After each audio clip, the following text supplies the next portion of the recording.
Welcome back to Richmond International Raceway, where the NASCAR Sprint Cup Series goes 400 laps tonight.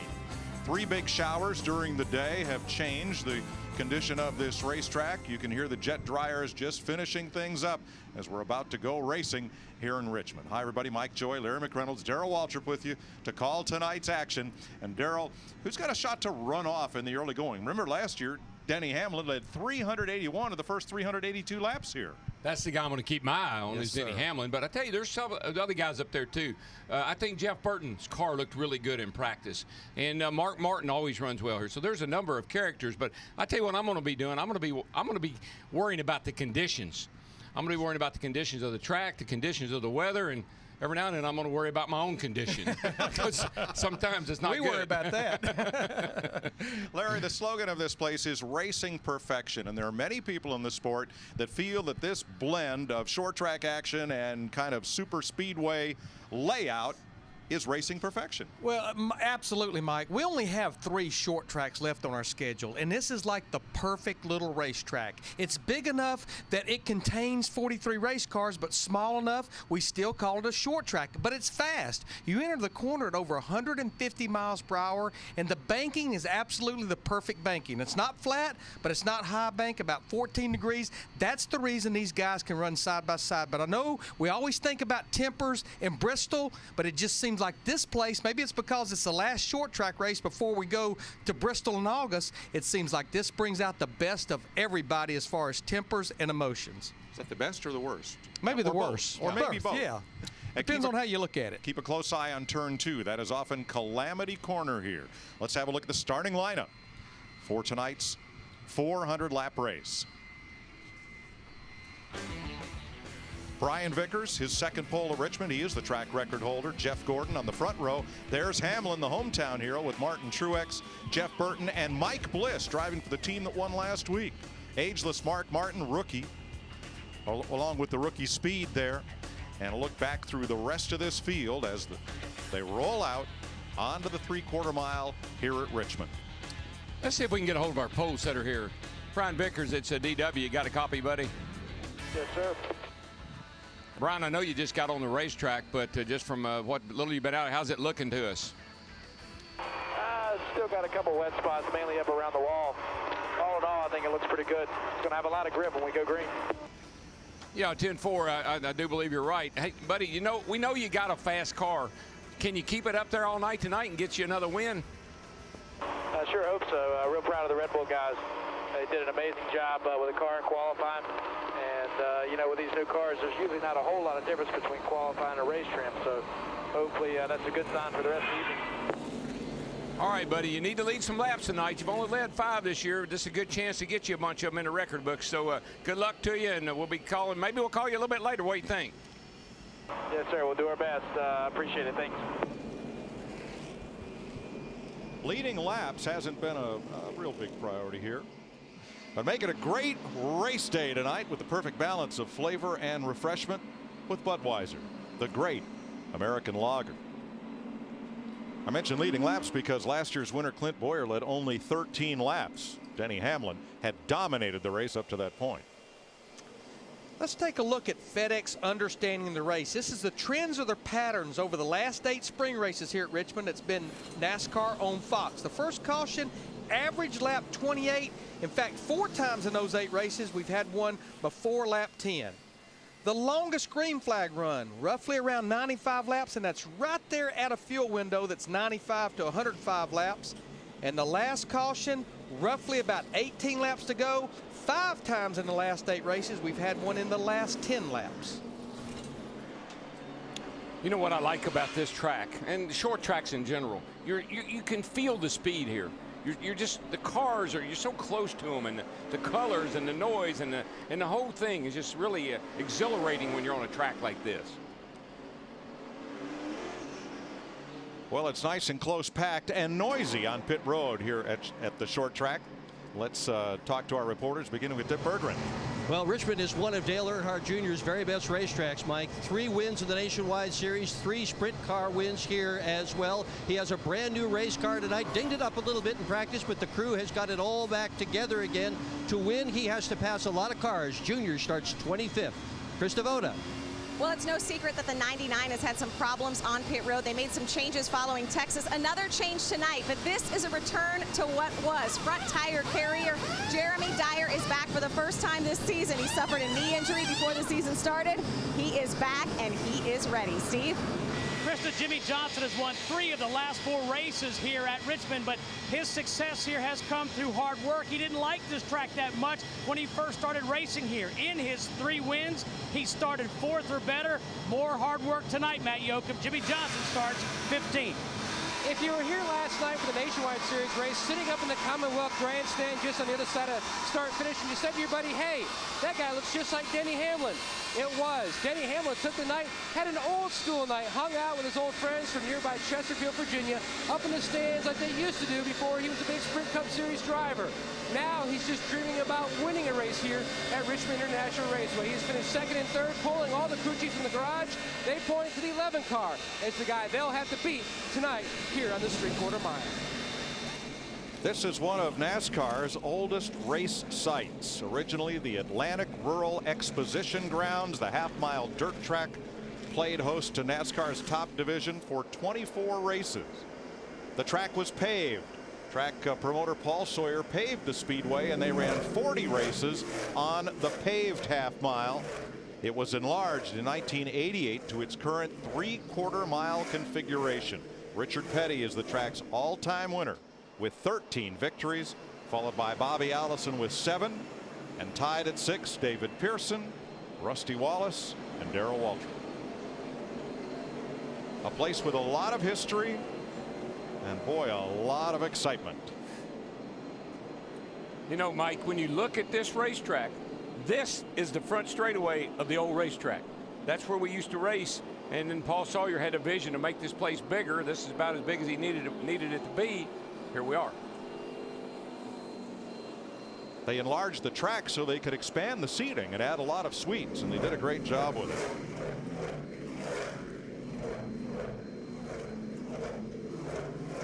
Let's have a look at our Pepsi throwback Talladega flashback.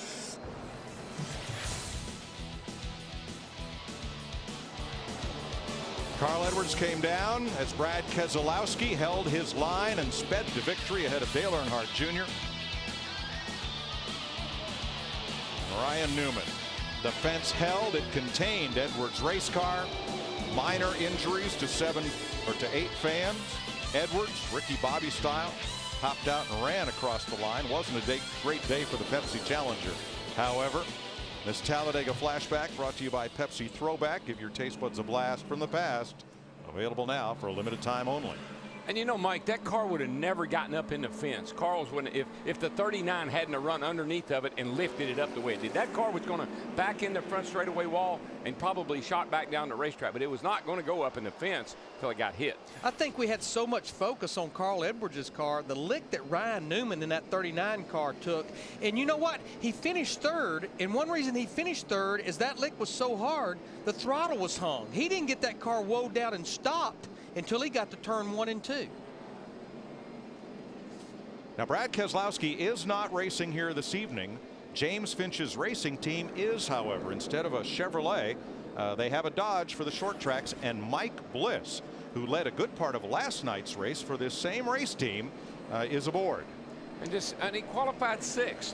I mean, that's a great qualifying run for this team. They haven't been qualifying that well. So does that momentum mean anything? You dadgum right it does. I tell you what, they had a car to beat last night in the Nationwide Series race with Mike Bliss driving it to one car and broke the track bar in the back of the car.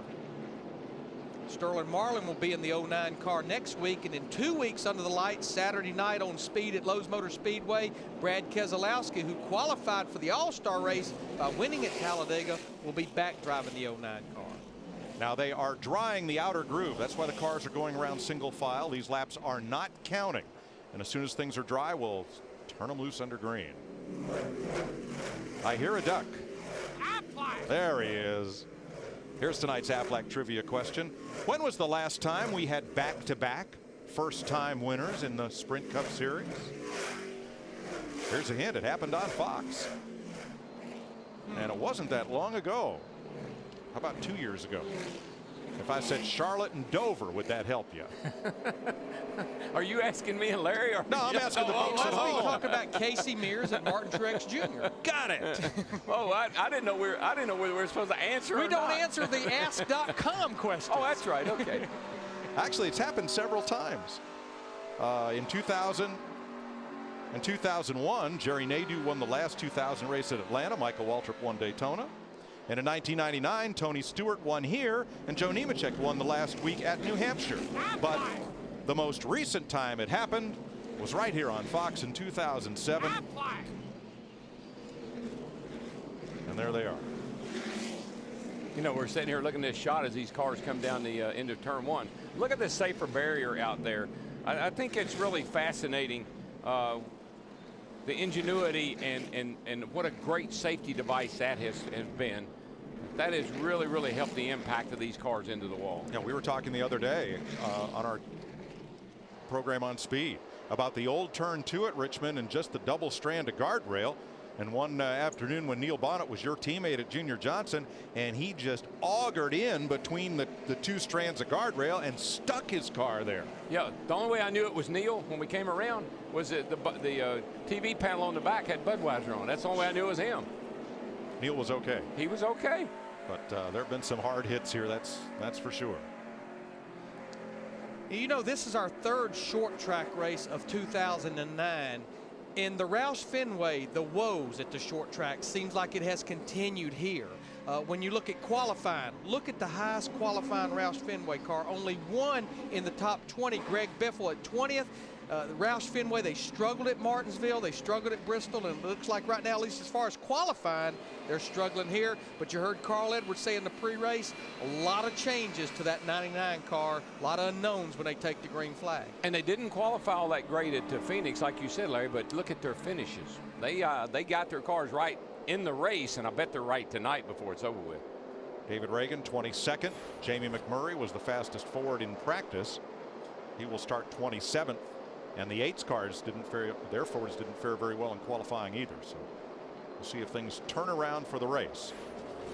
NASCAR has the option of starting this race under a green-yellow condition, and that means that we are still running behind the pace car, but the laps will begin to count on the scoreboard. This is done for a variety of reasons, and one of them is so that these cars don't burn up all their fuel drying the track without it counting. So the indications being given to the field that we're going to go green-yellow here.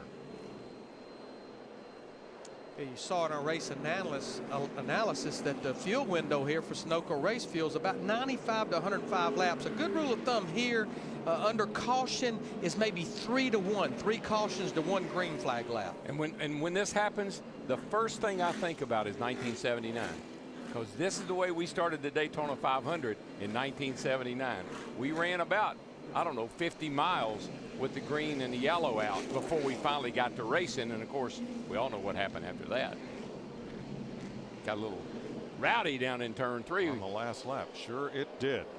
The Allison brothers and Cale Yarborough. Well, actually, it was just Donnie Allison and Cale Yarborough for the win.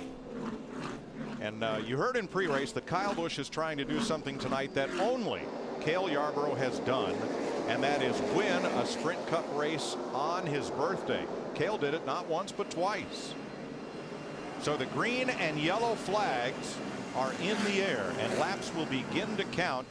The pace picks up, and we should have a dry track shortly. The jet dryers are still working a couple of areas of pit road, and the bottom groove and apron coming past the start-finish line. And just because I figure Cale is listening or watching, that would mean you only tie Cale.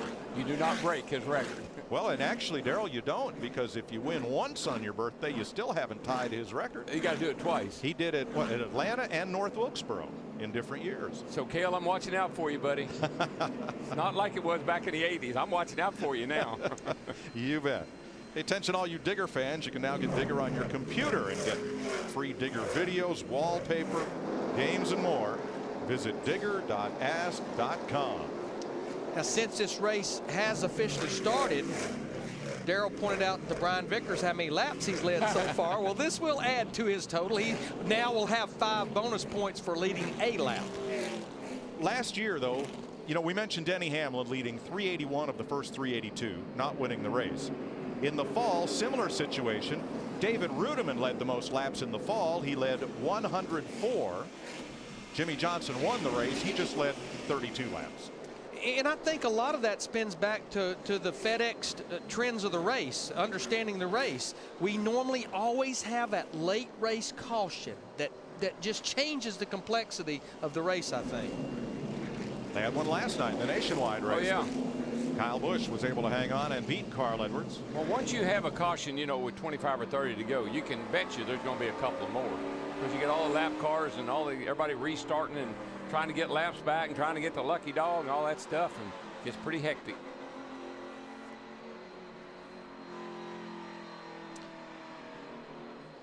I'm liking the way the track looks, Mike. We're pretty close to a start here. So here's a question from Ask.com, the official search engine of NASCAR. While you're at Ask.com, enter the Ask.com NASCAR Challenge for a chance to win daily prizes and a trip to Talladega from NASCAR's official search engine. Larry, right now, are you thinking of this as a 400-lap race, or if you're a crew chief, are you trying to run this to halfway, which would be an official race, and then refigure your strategy? Well, I think you've got to do it that way, Mike, especially since this is a short track. Yeah, I have someone that's going to be monitoring the weather, especially as we get maybe past about lap 150, which 200 would be halfway. And I think once we get from lap 150 to 200, depending on what the weather's telling me and the radar's telling me, then I may have to recalculate this whole situation. It's not like that back in the old days. We didn't have lights. So if it rained, they usually just called the race off and you went home. All right. 2 to go is the indication. We have completed 4 official laps, and Brian Vickers will get credit for leading those. And in 2 laps, we should send them under green.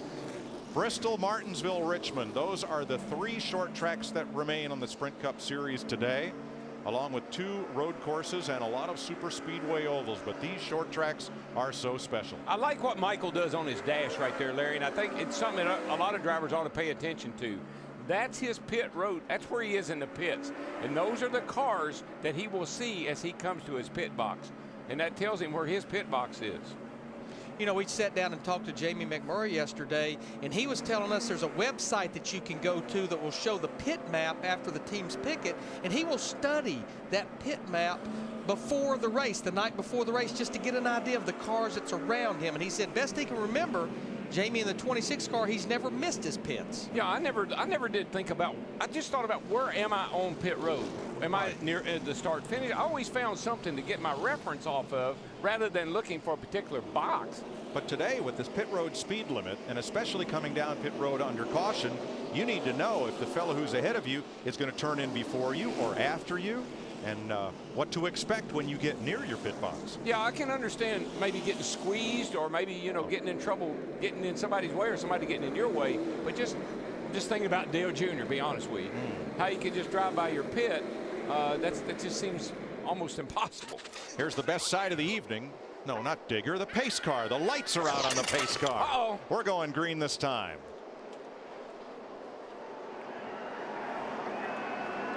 Well, DW, it's Saturday night, and Saturday night's all right for fighting. Reach up there and pull those belts tight one more time. And the green's in there. That's the green's out here, and then the hold it, boy. All right, here we go. Boogity, boogity, boogity. And Lord, please don't let it rain anymore.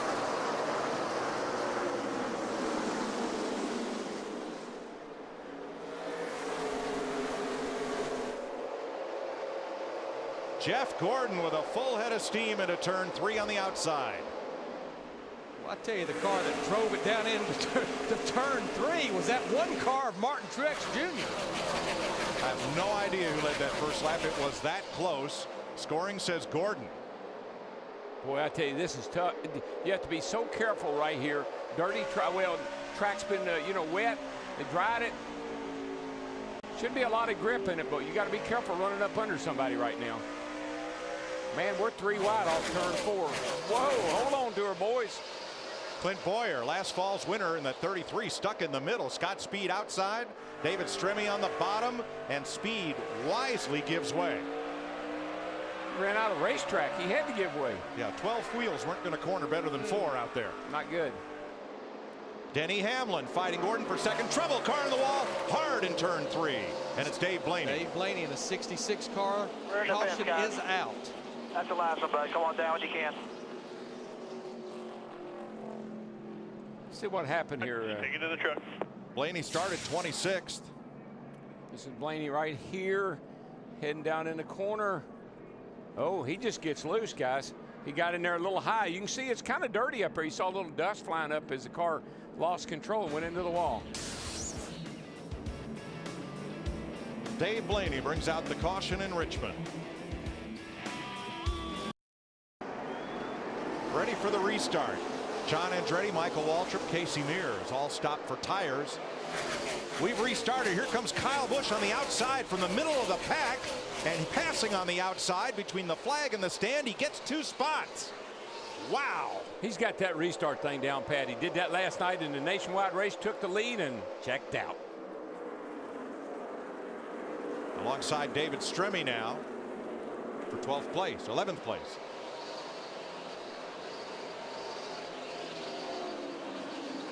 See right there what I was talking about, entering turn 1 at almost 150 miles per hour into that 14 degrees of banking. Boy, Kyle likes that outside. Look at this. Here's a look at this restart. He just timed it perfectly, and of course that's his teammate right in front of him and gave him a little extra room there, I do believe. And that's perfectly legal. When the green flag is displayed on a restart, you can pass to the right before the start-finish line. Now, also right on the restart, Denny Hamlin went after Jeff Gordon. That didn't pay off too well, and now Hamlin is backing up from the 2 leaders just a bit. He's about to fall into the clutches of Mark Martin and Martin Truex. I'm a little bit like Darrell. I think Mark Martin, that 5 car, ran the Nationwide Series race last night. I think he's going to be a contender tonight. Oh, yeah. Brian Vickers out in front after 16 laps. NASCAR Sprint Cup Racing is sponsored by Ask.com. Where do NASCAR fans get answers? Ask.com, the official search engine of NASCAR. By Sprint, NASCAR Sprint Cup Mobile. It'll change the way you experience the race. By the all-new 09 F-150. It's not just a new truck, it's a new F-150. And by Lowe's, for all your home improvement needs. Lowe's, let's build something together. Kyle Busch, birthday boy, flying up through the field. He's passed Mike Bliss, past Ryan Newman, Clint Boyer, and now he's working on the top 6. But that's it. But see, look at the difference of him and everybody else. What's the rest of them doing? All fighting for the bottom, fighting for the bottom. Got to be on the bottom. Not him. He goes where they're not. He's definitely making that second groove work. And it will right now. I mean, the track's pretty clean other than way up high. So there's not all that dirty debris and stuff on the track yet. And what are they saying down there in the pit, Steve? DW Steve Addington, his crew chief, said earlier today, I feel really good about the speed of this race car on the short run. He said Kyle likes the balance of this car, but Addington added he was a little concerned on a longer run if that car would retain its speed. He started 14th. He is up to 7th place. Yep, I'll take a short run car tonight. It might just pay off. But this race seems like it always, especially in the middle portion, it kind of settles down and we get that long green run. There are the 2 leaders, Vickers and Gordon. You see the gap they have put on Denny Hamlin as we cross through 20 laps. And Mark Martin stalking Hamlin. Matt? Mark Martin just told Alan Gustin he's going to try to take it easy as he can on the right rear so that he doesn't burn it up. But under the caution, he said the car was really good so far. And DW and Larry Mack touched on it. Just knowing what they did is we got a pass for the lead up front. Gordon around the 83. He learned so much running the nationwide race about the tendency and the trends that we'll see tonight go on here in the Cup race. That's definitely one positive in running that Nationwide Series race, because they run the same tire package that the Sprint Cup Series cars are running tonight. David Rudiman dropping back just a bit. Remember, he led 140 laps here last fall in the 00. Ryan Newman on the inside. Yeah, he did. David led 100 and some laps here last year, but his crew chief is the crew chief from last year, is the crew chief on the 83 car this year, Ryan Pemberton, and that's why I think Ryan is running why Brian's running as good as he is.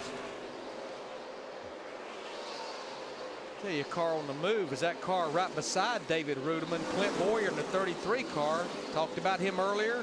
Won this race last year, driving the 07 car, driving with this new team, sitting 8th in the points. He's had a couple of bobbles here lately, but pretty solid for a brand new race team.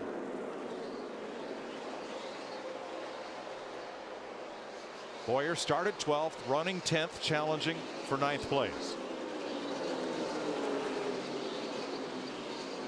Tell you, a car they're probably going to have to contend with before this night's out. He's already moving up as Jimmy Johnson in that 48 car. He's won 3 of the last 4 races here, but it's pretty much been feast or famine. He only has like 4 top 10 finishes. 3 of those they've been wins. And right with him is the Blue Deuce of Kurt Busch, and Busch also intends on being a factor here. Let's go back up front where Jeff Gordon has opened up 7/10 of a second on Brian Vickers. Steve? Mike, the early report from Jeff Gordon, even though he's in the lead, is that he is loose off of turn 4. His crew chief, Steve Letarte, said, take it easy, be patient. This track is going to change, Dick.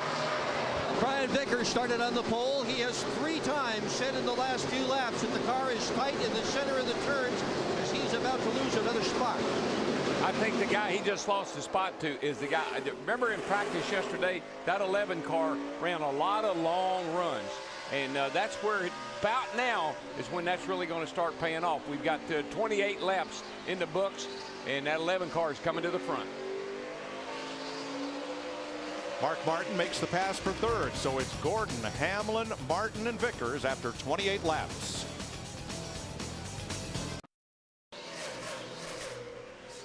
"35 laps complete in Richmond. Jeff Gordon in command. Denny Hamlin is 1.2 seconds back. Mark Martin 7/10 back of Hamlin.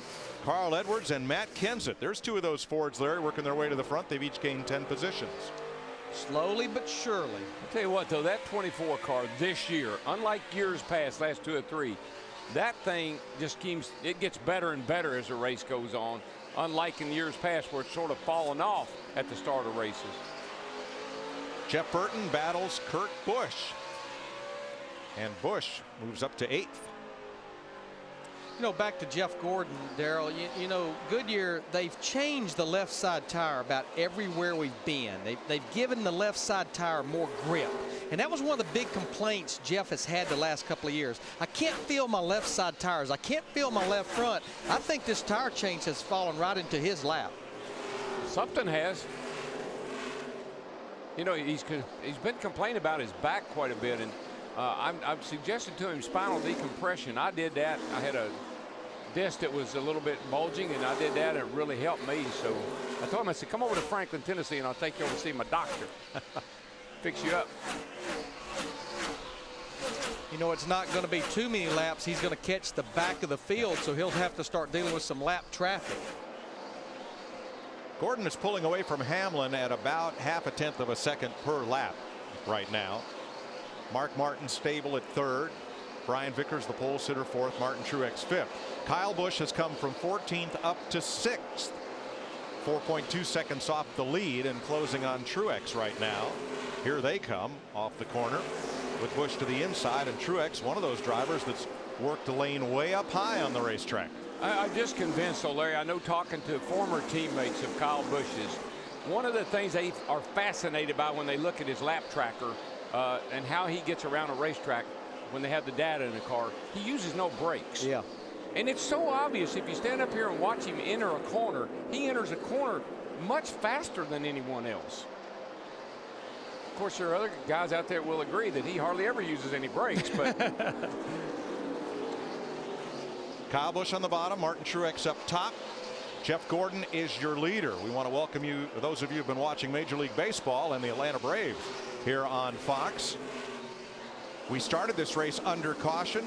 Brian Vickers, the pole sitter, led the first 6 laps. Jeff Gordon led 1. Vickers back out front for 15, and now Gordon has led the last 21 laps.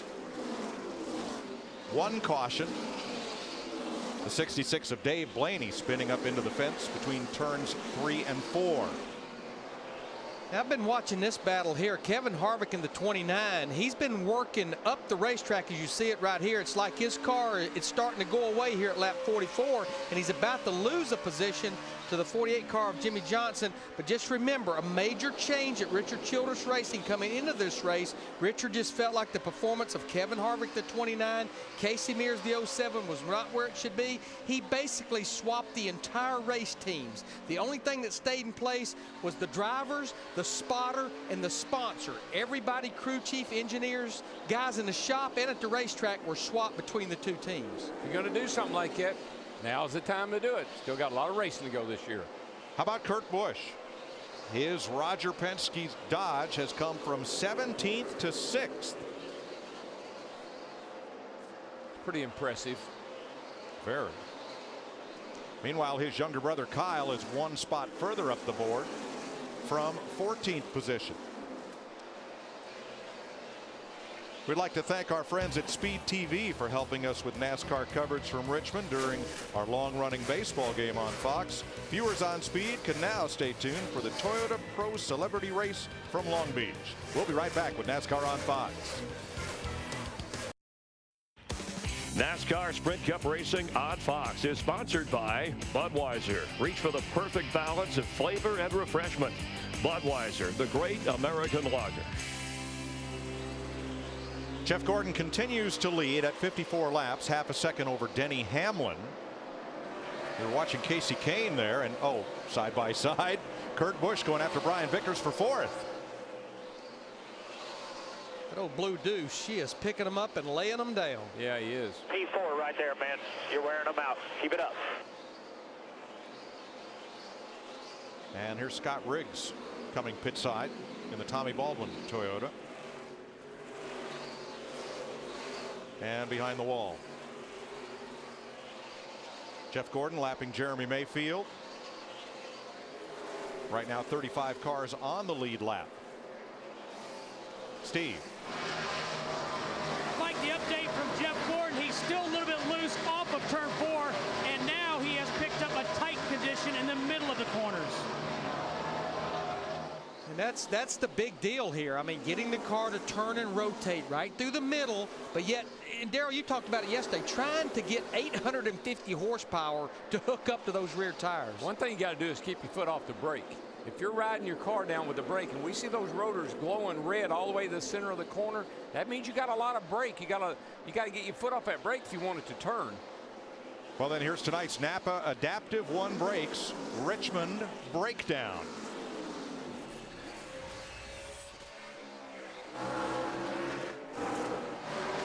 Into it kind of light getting into turn 1, because if you overstep it, then your car just gets loose in. And then the whole goal is to get the car slowed down early enough that you can get off the brake and let it roll through the center.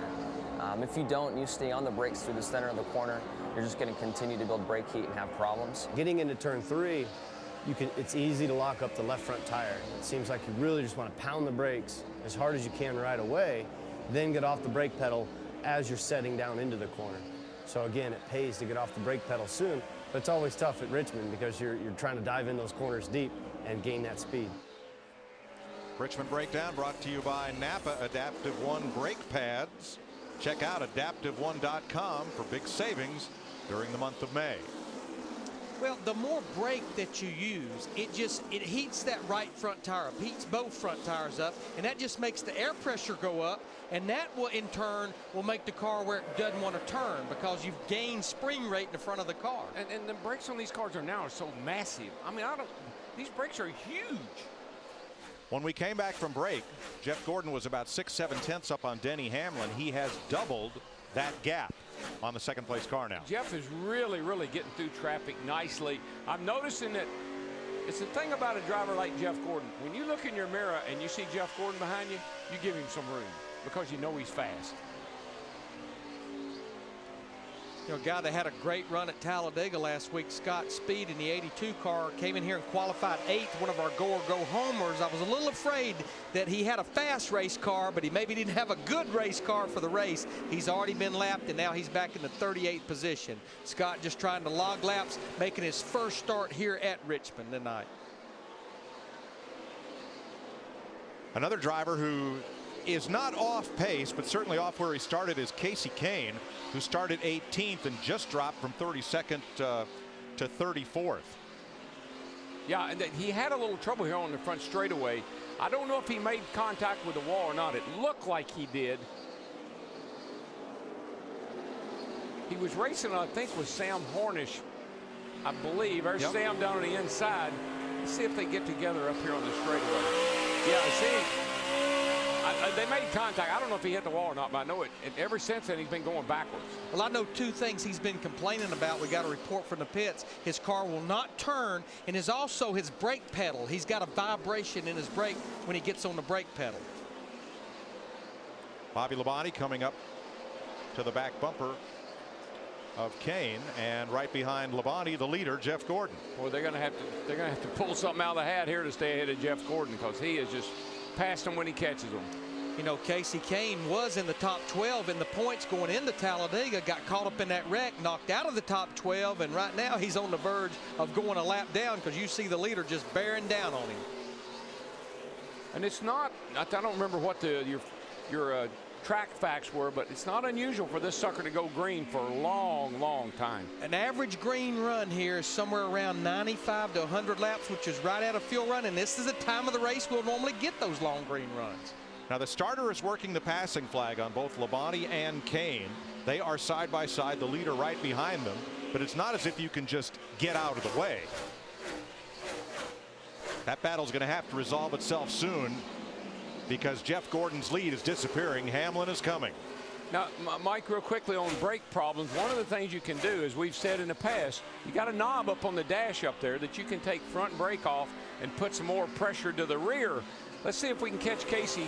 I think he's complaining about his brakes. There you go. He's cranking a little rear brake in the thing, trying to get a little heat off those front brakes. Jeff Gordon's going to force the issue here. He gets under Kane. Labonte gives Gordon the bottom. And the leader's going to be able to move past both of them. But look, Denny Hamlin, that side-by-side battle in front of Gordon has taken his entire lead away. Well, they better not mess around too long. 24 or the 11, because there's a blue car that is on the move. Yeah, because he just drove by Mark Martin in that 5 car. That's Kurt Busch in the 2. That 2 is hooked up right now, boys. She is going. You know, if there has been a team that turned things around from 2008 to 2009, Kurt Busch. At this point last year, he was 20th in the points. He had that second place finish in the Daytona 500. That was the only top 10 finish that he had. And you look already this year, he has the win in Atlanta, 3 top 5, 6 top 10s, and he's basically completed every single lap of competition this year except for one. David Gilliland has gone to the garage, joining Scott Riggs and Dave Blaney. Jeff Gordon out in front for 48 of the 71 laps so far.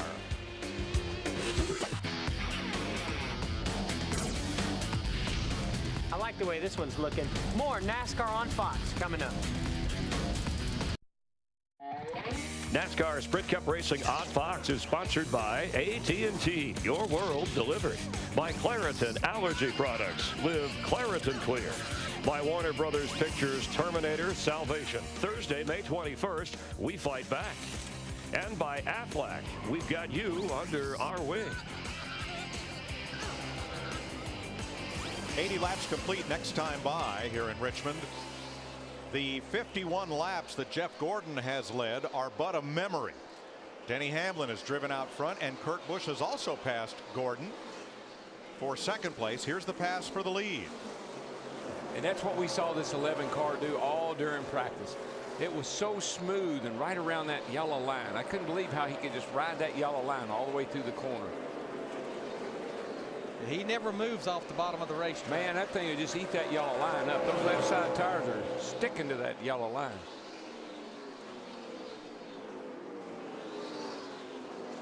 This cat here ain't 4 behind him, I can tell you that. Pole sitter Brian Vickers currently in 12th. Teammates at Joe Gibbs Racing, Denny Hamlin and Kyle Busch, 1st and 6th. There are Toyota top performers of the race at this point, with Marcus Ambrose 16th, David Rudiman 17th, and Joey Logano 20th. Tell you what, this cat right here, he's putting some good cars a lap down. He just went around Greg Biffle to put him a lap down, and there's some good race cars right ahead of him. But Kurt Busch is closing fast, Matt. Mike, back at Phoenix, Kurt Busch had one of the best cars all night, just not the finish that he wanted. They brought that car here to Richmond. 130 lap run in final practice, and Kurt said we really have something for Saturday night. And he just came on the radio a few laps ago and said the car is a little free on entry, a little free on exit, but he really likes it. No change at this juncture on their first scheduled stop, which is about another 15 to 17 laps. As long as that thing's just a little free and it's turning good, I don't know that I'd get too aggressive. This is a battle for ninth right here between Tony Stewart and the 14 and Martin Truex Jr. in the 1 car. Yeah, when you're a little free in, you just back the corner up a little bit. Back off a little early and let it roll down in there. Little free off, just work the throttle a little bit. You'll be okay. 9th and 10th, Stewart and Truex. There's Kevin Harvick 11th. And the number 29, the Shell Pennzoil car. He's kind of just settled in right there, just outside the top 10 right now. He's about 11 seconds, which is about a half a lap behind leaders Denny Hamlin. And you know, I talked about the Roush Fenway cars. The car right behind Kevin Harvick seems to be the biggest hope, at least for right now, that the Roush Fenway Groups has. David Reagan in the 6 car. David started 22nd. He's moved up to the top 12 in 12. New colors on what tonight is the UPS Freight Ford. For Reagan, kind of running in a pocket all by himself. Nobody directly ahead, nobody challenging from behind. Pretty paint job. I like that. There's the Prilosec Chevy, Jeff Burton. He's dropped back a bit, but that never worries me about Burton. When he starts up front, expect him to be a contender, but don't expect him to run out front all night long. Wait till it counts. Marcus Ambrose, the Aussie, running on the inside. Krista? Mike, the Tasmanian Devil is on the move, but they are not surprised. Even though he has never raced a cup race here, Marcus Ambrose has been very good this year on the short tracks. They have actually been the team's bread and butter. I guess you would say it's the pork and beans, since he has Bush's best baked beans on the car. They just told him, who's the man? Marcus, you are. Thanks, Krista. Elliott Sadler made a pit stop. They had to push his car to get it restarted. More of the Richard Petty Motorsports cars in. Reed Sorensen getting 4 tires right now, and A.J. Allmendinger on the way into his pit now. Well, those are all Richard Petty Motorsports cars, and honestly, with the number of laps we ran before we took the green flag, I'm not really surprised to see these cars on pit road. It seems like the Dodges maybe are a little off on fuel mileage versus some of the other makes. Plus, I think that I know Elliott had just gone a lap down, so you know you can't stay out there on those old tires. Come in, get tires, and maybe something will happen. Got to do something. Reed Sorensen back in the battle, as is Allmendinger. This is one of those places where fresh tires will pick you up a lot, but if you make a green flag pit stop and there's still guys out there and the caution comes out, you're going to be about 2 laps down. 2 laps down, you got it. Yeah, that's a nightmare right there. Well, we're definitely seeing more and more green flag pit stops. Here comes Robbie Gordon in the 7, Mike Bliss in the 09. Joey Logano started 13th right now, running 21st, and in the Home Depot rookie file, Joey raced in Denny Hamlin's short track showdown at Southside Speedway Thursday evening. This is awesome, dude. For Denny to get all those guys out here, all the Cup guys out here, and go race and to raise money for the Denny Hamlin Foundation. That's a really big deal, and it's cool he gets to do this and come to his old hometown, short track, and get to race the old late models he used to race against. So that's really neat for him, and we're just all out here to have fun and raise money for a good cause. The Dodges have been in. Now it's the Ford's turn. Greg Biffle and Bobby Labonte and Matt Kenseth getting service. But Mike, I think the biggest thing I'm seeing here maybe doesn't have a lot to do with make as much as the fact of cars that just got lapped or were about to get lapped. What they're hoping is to take advantage of these fresh tires. The leader stays out there for a while and we get a caution, and then they've made up that ground. Here comes a 31 car on pit road. Jeff Burton. Steve Burton had faded back, well, quite a bit, and here he is on pit road. Mike, the issue for the 31 at Jeff Burton is he said he has no rear grip whatsoever. He is very loose and really needs help. They're going to make a wedge adjustment and an air pressure adjustment to hook Jeff Burton up to this racetrack. Joe Nemechek is in along with Kevin Harvick, Jeremy Mayfield, Sam Hornish, and Carl Edwards. Edwards had come to 20th place from 37th before pitting. Matt? And Harvick is in. His biggest complaint was just trying to get the car not so tight to the center of the corner. Now Gil Martin, his new crew chief this week, calling for an air pressure change. Going to go down, air pressure on the right side. Service complete. He's away, Krista. Carl Edwards had been really good into and off the corners. His car was starting to get tight in the center and free off. They came in to make their stop just now. Carl Edwards' team taking 4 tires. Denny Hamlin is in. The Chesterfield native is on pit road. Dick Bergman. His car has been a little bit free off, Mike, tight in the center. Other than that, the car has behaved pretty well. This is not the same car that led all those laps in the spring. Crew chief Mike Ford said that car's a year old. It's outdated, obsolete. The Busch brothers are in. Kyle and Kurt, who assumed the lead.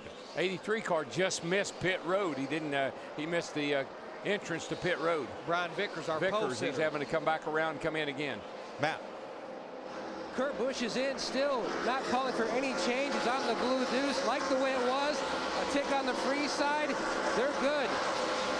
Stremme, McMurray are on pit road. So is Reagan.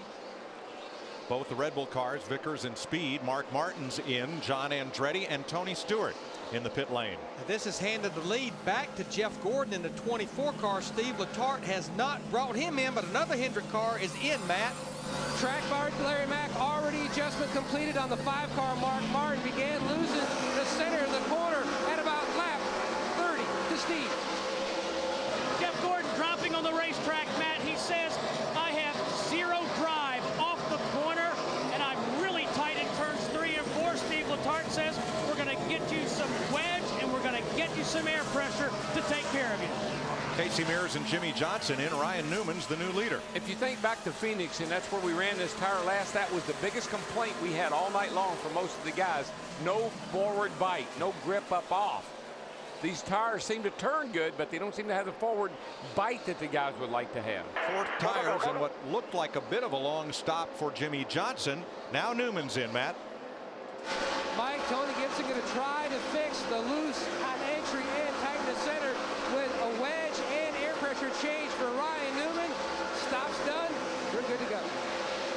Everyone has now been on pit road, and we cycle back to Denny Hamlin in the lead. Kurt Busch in second. Mark Martin, Kyle Busch, Jeff Gordon, Ryan Newman. I think that little bit of lead he has had a lot to do with he came to pit road before Kurt Busch and got advantage of the fresh tires.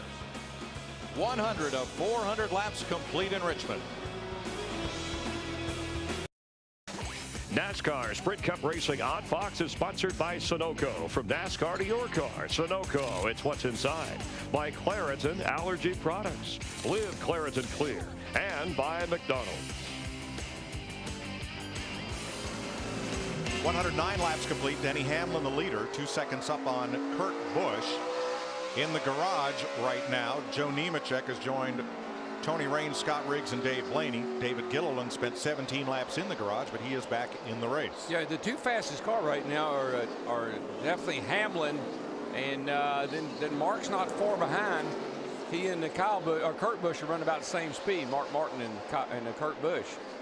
You know, guys, we had about a 10-lap window that we had all of those green flag pit stops. And the guy, to me, that made the most ground up, he pitted right in the middle of those 10 laps, was Matt Kenseth. Now, what we're going to show you is green flag pit times, which is the 2 complete laps, including the stop. Start-finish line, down pit road, back to start-finish line. Matt Kenseth, he was not even in the top 20 when these green flag pit stops started. When it was all said and done, he's sitting there in the top 15 battling David Ruderman right now for the 15th spot. So what happened on pit road on green flag pit stops really paid off for this 17 car.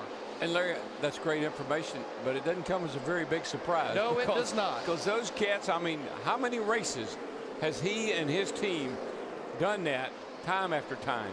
3rd place, Kyle Busch drives right on past Mark Martin. But I love that statistic because it not only shows how fast the pit crew is, but how fast the driver is getting off the track onto pit road, into his box, back into the pit lane, and out into competition again. The whole package, the whole 2 laps. Steve, Kyle Busch is looking a lot like the Kyle Busch of last night when he ended up in victory lane. Yes, he is, Mike. You know, he's a great driver, but he gives great feedback to his crew. He said So let's work on that. Let's fix that. And I know the fans that listen to us all the time, they know, but when whatever the first word out of his mouth Trouble, is, Darrell, front straightaway. Jeremy Mayfield has spun, something broken under the rear of that car because the right sides are on the ground. Boy, they are. Well, you want to know who was breathing? Look at the right side. He hit the wall pretty good, Larry. A strong sigh of relief. Dale Earnhardt Jr. was just about to get lapped. See what happened here. Keep up on the right side before we go to. Watch that silver 41 coming into view in the outside lane. Popped that wall pretty hard. Makes a little contact there, but I think there must be more to this story than here he is on the front straightaway. So he did some damage as he rubbed the wall down the back there. Then he spun out, and that's what blew out the right side tires. Yep, there they go, down on the rim. So we're under caution. Officially, this is the third caution of the night. We ran the first 6 laps under a green-yellow condition, drying the track out. Pit road's open. Here they come, led by Hamlin. Matt? And Kurt Busch felt like this run, the car was a little bit freer on entry than it was the first run. Enters pit road in the second position. Pat Tryson will fix it with a slight air pressure change. Steve. 4 tires for Kyle Busch in the 18, Matt. 4 tires, no other changes to the 18, Dick. And Denny Hamlin is going to take 4 tires and a very minor chassis adjustment. And he has had the good fortune of Joe Nemechek, who had been pitting in front of him, dropping out in the 83. Vickers way behind, so he's got nobody in front of him when he leaves pit road.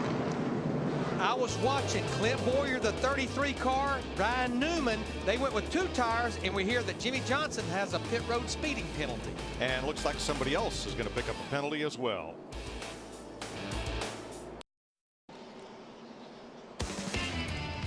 Welcome back to Richmond with Darrell Waltrip, Larry McReynolds. I'm Mike Joy. We're finishing up the third caution of the night and getting ready to restart. Jimmy Johnson said he was confused where the commitment line was in turn number 3. That's why he got nabbed for speeding on pit road. The loose tire belonged to David Rudiman, so he is back at the tail end of the longest line along with Johnson with those penalties under caution. And Juan Pablo Montoya is the free pass recipient. He's back on the lead lap as we're ready for our Clareton Clear to Drive restart. Live Clareton Clear, indoors and out. Now, Clint Boyer, who is leading this race, Shane Wilson decided to go with just 2 right side tires, as well as Ryan Newman back in 3rd, and Carl Edwards in the 99 car, who is up to 8th right now. Boy, that caution couldn't have come at a better time for a bunch of these guys. They needed adjustments badly, and one guy needed a caution to keep him going a lap down. That was Dale Jr. Carl Edwards up into the top 10 after what he called a horrible qualifying lap that put him 37th on the grid. But I'm going to tell you, we're going to have a battle for the lead here right away. Denny Hamlin, the 11, he just turns the thing to the bottom, and he's able to pick the throttle up so quick. If he ever gets that right front fender inside that left rear quarter panel, I think Clint Boyer's time at the front is going to be short-lived. Well, and it seems like that 11 car, Larry, it takes it maybe 5 or 6 laps to really get good. It's not bad right now, obviously, but it gets better as it goes along. And there it is. Here he comes for the second time tonight. Chesterfield's Denny Hamlin, who has spent more years at Richmond International Raceway in the grandstand than he has behind the wheel, is back out front. Yeah, and I think he's got to get some gone, because 2 car of Kurt Busch is as fast as he is once he clears these other cars too. Ryan Newman in that 39 car, he's going to take the 2nd spot away from Clint Boyer.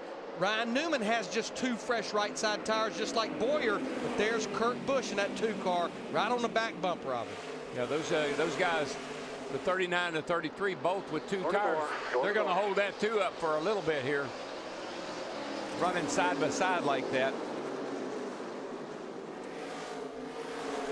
Kurt's just got to be patient right here. He's much faster, but he doesn't want to force anything. It's way too early. while Kurt's riding behind those two guys side by side, that little black dot up there called an 11 car is getting smaller and smaller. Yeah, and certainly Kurt knows that, and that's the only thing about it. You got to be patient right here with these two guys on two tires that are running about the same speed. Here you go. Might have gotten a run under them there, but can't make the pass. Well, Newman had the line on the bottom, but Boyer up high got such a good drive off turn 2 that they enter turn 3 dead even again. Yeah, the only way Kurt's going to get by him is he's going to have to get a nose up under him off the corner. He'll go by both of them at the same time if everything works out right. But why this group, they have Kurt Busch stacked up. We see a couple other players coming into the picture there. Mark Martin in the 5 and Kyle Busch in the 18. Newman edging ahead of Boyer, who got loose off turn 2 that time. Yeah, that's good news for the 2 car. He'll be able to move on by now because just couldn't do anything with those cars running side by side. Kyle tries the outside on Mark, but if he makes that move, well, that's where Boyer would have been. Kyle likes that outside. Yes. We've seen him do this on Ford on the restarts already. We've seen him do it. He really likes that outside. You know, try to sneak back here.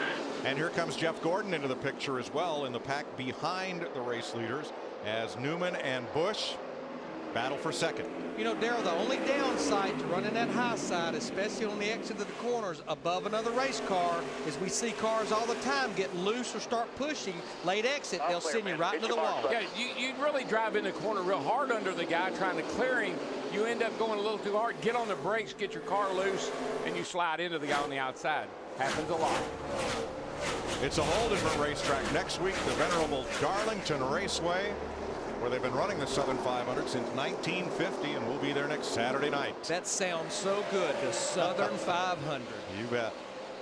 Ryan Newman has only one short track victory in Sprint Cup racing. It came right here in September 2003. And no disrespect to Miss California, but the Southern, not the Southern California 500, the Darlington Southern 500.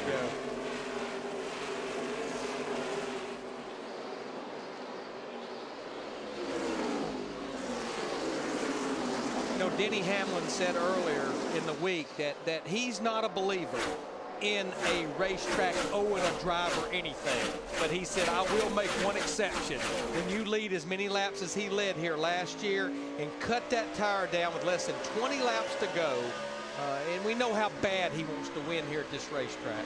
But look how relaxed he is in that car, Larry.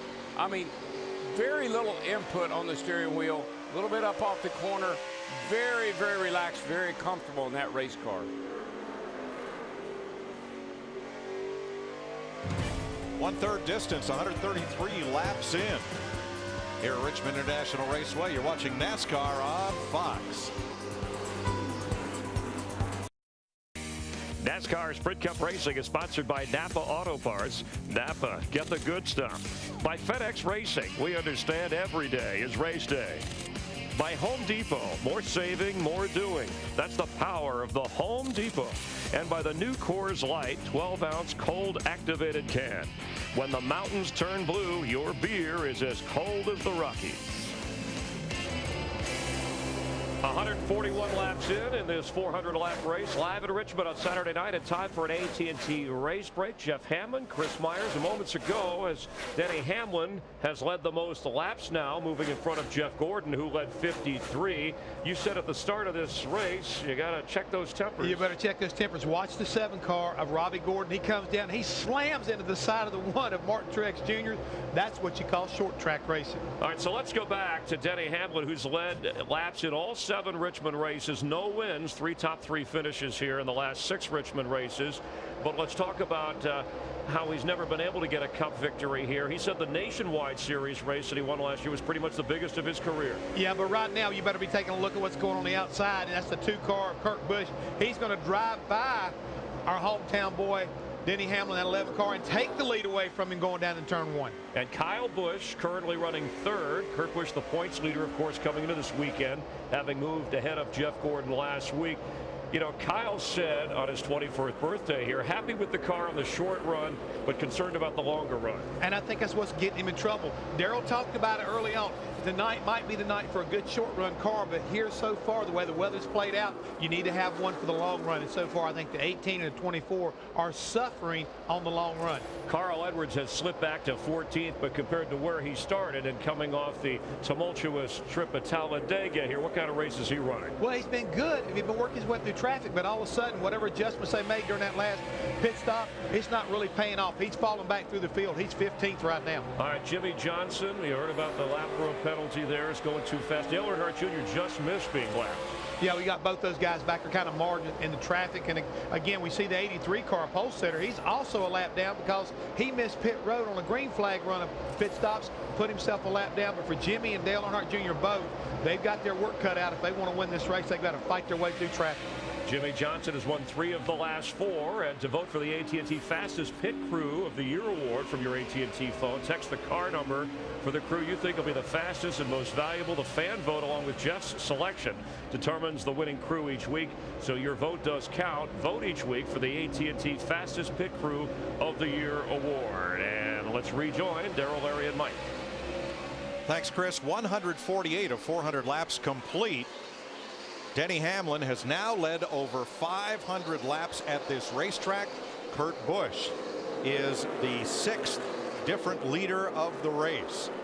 Jeff Gordon has led 55 laps. Brian Vickers out front for 21. Clint Boyer and Ryan Newman also led a couple. We've had only 3 cautions starting the green-yellow condition in which we started the race. Dave Blaney, single car accident, and one for Jeremy Mayfield. The only cars that are out of the race are the front straightaway. Casey Kane finally loses his battle to keep that Budweiser car under control. He's been loose off turn 4, Darrell, for about the last 25 laps. And finally, it got away from him. Yeah, I've been reading Budweiser very, very plainly off turn 4 most of the evening. Watch the red car. Here he comes. It just steps out.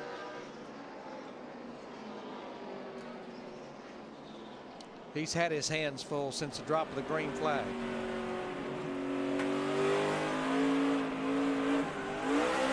I mean, he's not even in the throttle hard when it comes around. That's how loose he is. Jamie McMurray will get the free pass under this, the 4th caution of the day. No apparent damage for Kane's car. Well, she is feeding time on pit road. Here they come. Matt? Kurt Busch chasing his 2nd win here at Richmond. Very pleased with the race car, and it showed on the stopwatch. No changes for this run. They're just going to try to keep up with the racetrack on the next stop. Maybe a slight air pressure change. Steve? His brother Kyle Busch says he's still a little bit tight and still a little bit loose on exit. They've just made a small track bar adjustment, Krista.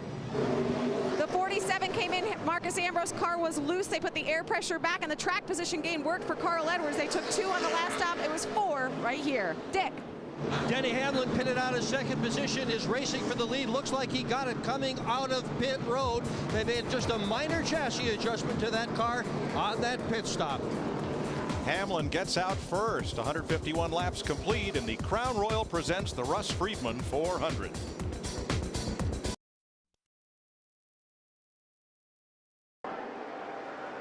Ready for the restart. Denny Hamlin once again out front. Greg Biffle in that 16 car, he's trying to take advantage of this restart. He wants back on the lead lap right now. 1 lap down. He's at the tail end of the lead lap. He'd love to see a caution right now. Yeah, but that 11 car, Denny Hamlin, he's getting ready to get bushwhacked because he got the 2 Busch brothers breathing down his back bumper.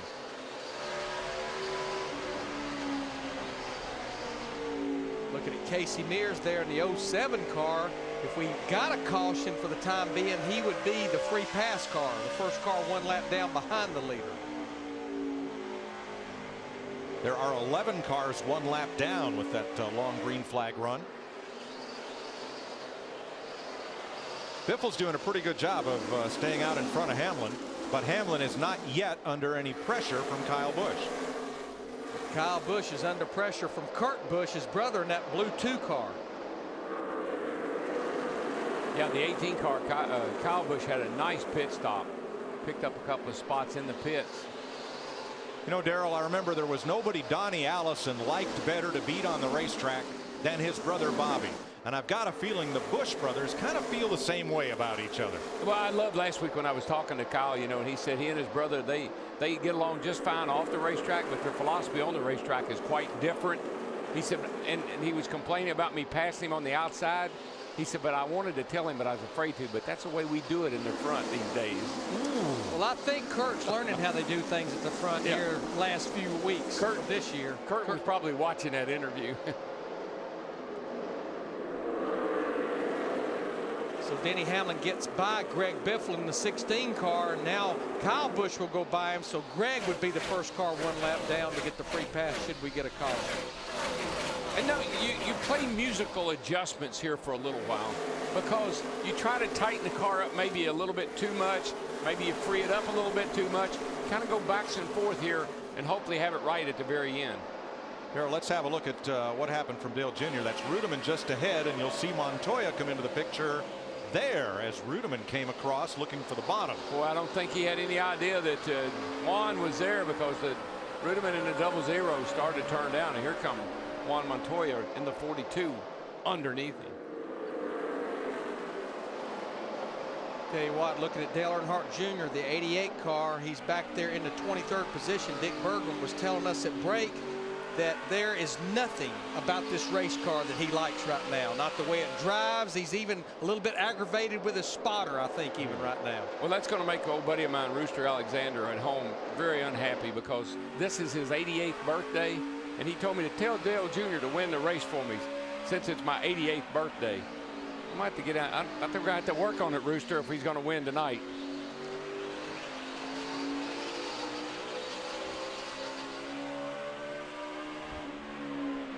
Boy, back of the pack, they get 3 wide through turns 1 and 2. And somehow that all sorted out. Right in front of Carl Edwards. Oh, and Allmendinger is not happy with Stremme and tattoos the rear bumper of the 12 to let him know it. Yeah, that was a forced play. But the thing about it, Allmendinger is a lap down. Stremme in the 12, as well as his teammate Sam Hornish Jr., they're both on the lead lap. I don't understand what that was about. Hornish is 14th, and Stremme in the Star Trek car is 15th. Krista? Sam Hornish is having a great run tonight. He got his first career top 10 a couple weeks ago at Phoenix, and the copy points very similar for this track compared to Phoenix. And Sam told me his car is set up for the long run. And you know what? We've talked about Sam Hornish, and is he going to make it in this series? And can he do well in these cars? You know what? It wasn't Sam Hornish. It was his car. Yes. Because overall, look how much better he's doing, and the Penske cars are overall better. Well, it's the whole Penske team. Here's Kurt Busch challenging for second. Here's David Stremme in the top 15, running right with Hornish. This team has just had an incredible resurgence over the last several races. Comeback team of the year. Absolutely. But you know what, Darrell? We had Sam Hornish Jr. on our trackside show, and we've had him on there before. That was a different Sam Hornish Jr. we talked to. Sorry. Boy, trouble right here on the front straightaway. Stremme turned Edwards around, and McMurray spins into his teammate. Boy, that was uncalled for. Not sure what. Yeah, Darrell, I'm not sure what got Stremme right up and into Carl Edwards. I don't know, but he sure didn't cut him any slack. I know that. Nope. Now that right side damage on McMurray was already there. Let's see if we can see what you know, got no flat. Created this situation. Here's Stremme. Turns under Carl right here, the 99. They make a little contact, and he just stayed against him. But you know, he had to, Larry. If he backs off, the 99 comes across his hood and would put them both in the wall. So he did the right thing by pushing him on around, actually.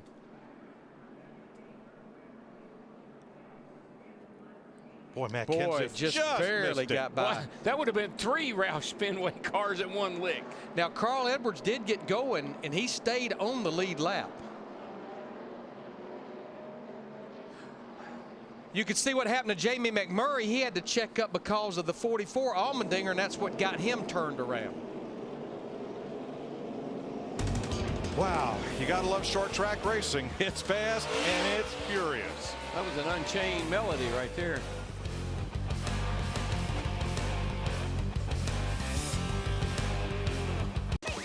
NASCAR Sprint Cup Racing on Fox is sponsored by Sprint. NASCAR Sprint Cup Mobile. It'll change the way you experience the race. Under caution for David Stremme, Carl Edwards, Jamie McMurray getting together on the front straightaway. Pit stops complete. Only the first 7 cars did not stop. There are the front 5. At the short track, let's go to Jeff Hammond for tonight's State Farm Safety Report. It's about what? I can't hear you, Jeff. Jeff, I can't hear. The key to success is through communication, whether it's from the top of the pit box to the driver or from the spotter to the driver. It's also important when it comes to safety. Go, go, go. 2 outside, 2 outside. Stay tight. Right there, clear to the grass. No pressure, no pressure. There you go. No, 1 inside, 1 inside. Up top, 3 wide. Hold up, go, go, go. So it doesn't matter whether it comes through the radio and the headset or something as simple as a dry erase board to make sure the guys get the instructions done right and safe. Thanks, Jeff. Doubly tough here at the short track. Hard to hear on pit road and even here up on the spotter's perch as well. A lot of varying strategy. A lot of drivers like Jeff Gordon took 2 tires. Others took 4. Jimmy Johnson made an extra pit stop to check on a fluid leak, and we're ready to go back to green at lap 174. Not surprised that I was almost surprised we didn't have more cars stay out. We only had 12 laps since they were last on pit road. The front 7 cars stayed out, along with several of the cars 1 lap down. Casey Mears, Paul Menard, and Mike Bliss were those cars. Everyone else came to pit road. Watching back from Denny Hamlin, the race leader, at Kyle Busch. Kurt Busch behind him, Mark Martin. And Hamlin walking away once again. Well, yeah, but I think he 18 cleared traffic a little bit better this time, and I think he's going to pay his teammate a little visit here. Whoa, man, 18 got loose off 2 that time. Here comes the 2 car of his brother, Kurt, looking to the bottom. Now, Kyle Busch has not led this race yet tonight in the 18. But you're right, Darrell. He got loose off turn 2. Kurt got that right front fender to let left rear quarter panel, but then Kyle was a little better. I think right now Kurt's better through 1 and 2. Kyle's better through 3 and 4. Just can't complete the pass on his brother. I believe he will this time, Larry. He's got that thing down on the bottom, and I think he's going to gas right by him. There he goes. Side clear, man, clear. Good job. Matt? Mike, after they decided to stay out, conversation back and forth between Kurt and Pat Trice and his crew chief. Kurt simply said the car is just turning so well. Even though it's free on entry and a little more free on exit, I really don't want to mess with it air pressure wise because it's just turning so well. I'm afraid we'll go the wrong direction. Steve, what's Jimmy Johnson's problem? Mike, I believe it's a brake line. They brought the 48 down pit road, took the left front tire off and put a flashlight in there, and Chad Canal said we don't have it fixed yet. It's a brake line.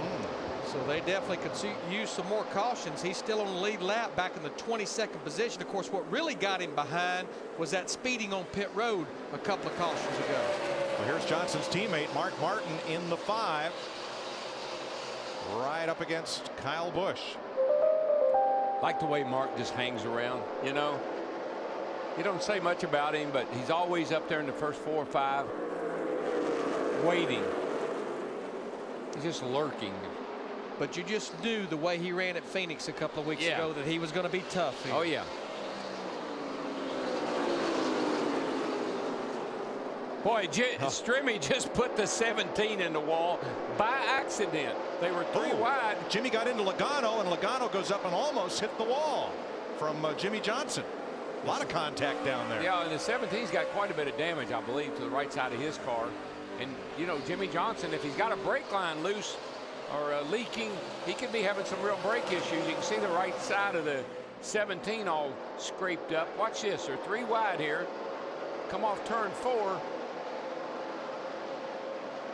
Just a little contact right there, and good bit of contact on the 17 up against the wall.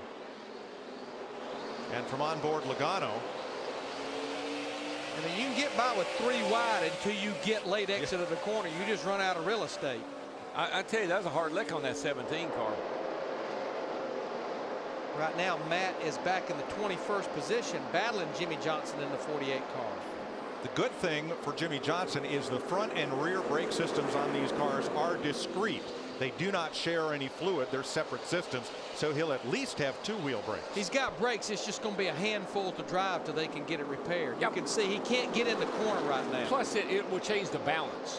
Whichever one's leaking, if it's front or rear, it's going to have a little bit different feel than it should have.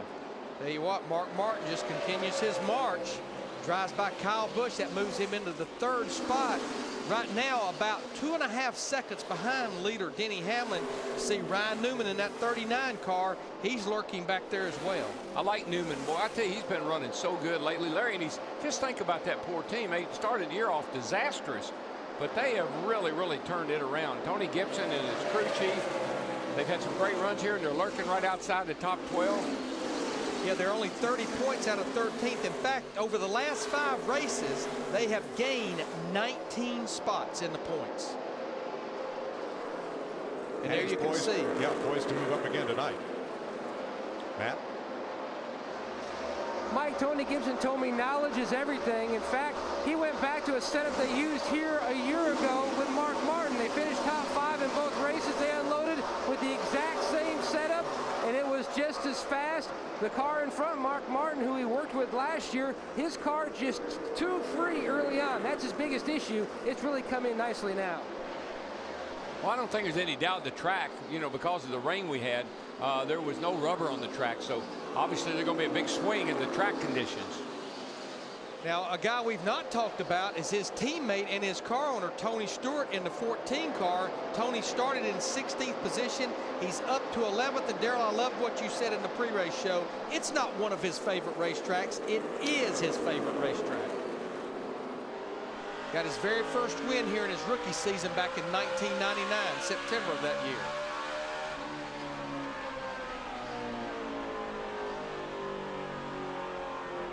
Let's you guys want to go for a lap? Absolutely. Let me buckle in here. You drive, we'll ride. Going down to, here we go. Let's ride with my brother here, Michael Waltrip, in the 55 car. Coming up off of turn 4. We're going to be looking at the start-finish line right here. This front straightaway is a great big old sweeper. Hold it out. Make a little bit of a late entry down into the bottom of 1 and 2. Car's going to dime in the corner a little bit. Shove up in the middle. Tight off right here. Really got to watch that wall. It jumps right out. Run out of banking. Short back straightaway. Try to get down on that yellow line with that left front tire and then pick the gas up hard as you can right here and not get loose and bump the wall right there. Superior stopping power, not only crucial at Richmond, but on your own vehicle. You can get it now with Napa Adaptive One brake pads. Check out adaptive1.com. Oh, Jimmy Johnson is in trouble. The 48 car. Caution. Caution is out. Caution's out. Start rolling. Leaders in the middle of the corner if you can. And leaders 15 behind you. Jimmy All gets clear. away. Good job. And will stay Zero brakes, man. on the lead lap. Says he has 0 brakes. 0 brakes, yeah. Good job. See, with the balance bar, and that's what hooks the 2 master cylinders together, when one starts to leak, it sets the balance bar at such an angle, you lose your brake pedal. In a caution lap here is such a short time. It's going to be hard to fix what they're trying to fix and stay on the lead lap at the same time. The caution is good news for Robbie Gordon. He will get the free pass and be back on the lead lap. That'll give us 24 cars on the lead lap. And let's show you what happened to Jimmy Johnson right here. Yeah. Looks like he just maybe has a lot of rear brake in the car, and that locked the rear tires up, and that's what spun it out. But looking at, well, he's trying to keep it off the wall here, so. John Andretti in the 34 just stopped till he was finished spinning. See the cowl flaps open up. That lets the air pressure out from under the hood of the car. It's another one of the safety items on the cars. Pit road's open. And most everybody on the lead lap will come in. Denny Hamlin leads him down, Matt. Kurt Busch in the 2 currently running in the 2nd spot. The Miller Lite guys on the board, on the wall, waiting for him to hit the board. Comes to a stop. No adjustments this stop as well for Kurt Busch in the 2. Steve. Matt, Kyle Busch said undo what you did on that last stop, so they're going to reverse that track bar change. They also made an air pressure adjustment. Let's go to Dick. Denny Hamlin has been absolutely flawless in bringing his car onto pit road. He is again. This pit crew has been absolutely flawless as well. The slightest chassis adjustment. There goes The 11 cars, you going to beat them out? Oh, yeah. Pit crew got it done. Pretty much looks like everybody went with 4 tires on this particular caution as we're 7 laps away from halfway. See a lot of problems with Ryan Newman in that 39 car, lost 6 spots on that stop. And Jeff Burton got blocked in. Oh, trying to get out as Montoya backs up. Backing up. Ooh, contact. Wow. Very little, though. Just barely scraped the rear bumper of the 42 car. Like to have been big. Could have been. Hope it didn't hurt the left rear tire on Burton's car.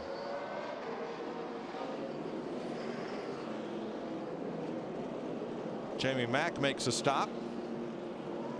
Well, we've had our brake issues here tonight. Let's go down to Jeff Hammond at the Ask.com Ford Fusion cutaway car.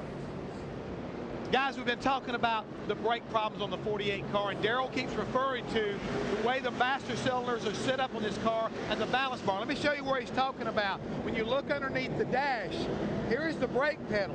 It's where it's located in. The balance bar actually runs through the center of the pedal. We've already seen where Casey Kane was adjusting this from basically the front master cylinder to the rear master cylinder, or vice versa. When you get it cranked too very far, all of a sudden there is an imbalance there, and it's like Darrell said, all of a sudden it can get awkwardly, in a pitched way, and all of a sudden you lose the brakes and everything just kind of locks up. Here's the 2 master cylinders we're talking about. You can see how all of a sudden how it's labeled front and rear here on our car, and like he keeps pointing out, if you just one too very far, you're going to lose the other, and you're going to have a lot of trouble. Thanks, Jeff. We're ready to go back to green. Everybody's made pit stops. Denny Hamlin out in front of Kurt Busch. We'll try to get an update on what happened to Ryan Newman. He lost a lot of spots on that stop. Newman is now 10th. What I was just looking, it looks like Jimmy Johnson 2 laps down as we're coming to the green. Matt, what happened to Newman? Mike, quickly, just some issues on the front when they were servicing the car. Lost 6 spots. We're back under green. Hamlin under pressure from Kurt Busch on the bottom, turn 1. Got him. Did he? Almost got him. Hamlin, that big drive off the top of the corner. I talked about Jimmy Johnson in the 48 car being shown 2 laps down, and we're hearing that the black flag may be out for the 48 car. Wow, what did he do? Not restart in the proper position, maybe? That's correct, Darrell. Johnson will now have to serve a drive-through penalty, which will put him at least 1 to 2 more laps down. So what was a bad night just went to the worst for the driver who has won 3 of the last 4 races here. Nothing but bad breaks for them tonight. No pun intended. You know what we haven't done tonight? Crank it up. Oh, I couldn't think anything, but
trouble on Mike Bliss, driving for James Finch, the team that won Talladega with Brad Keselowski.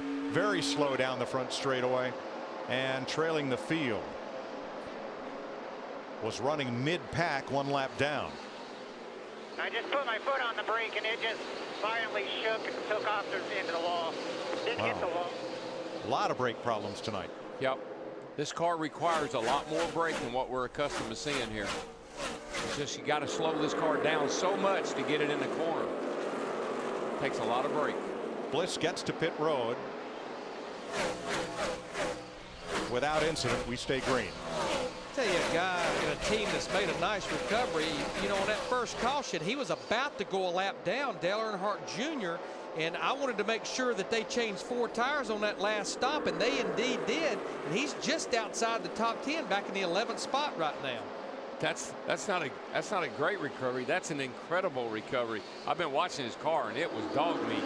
Now he's right behind Ryan Newman right there and gets sideways off the corner. And Hornish avoids contact, but Allmendinger does not. Right there. Get back in there amongst everybody. You get bumped around quite a bit.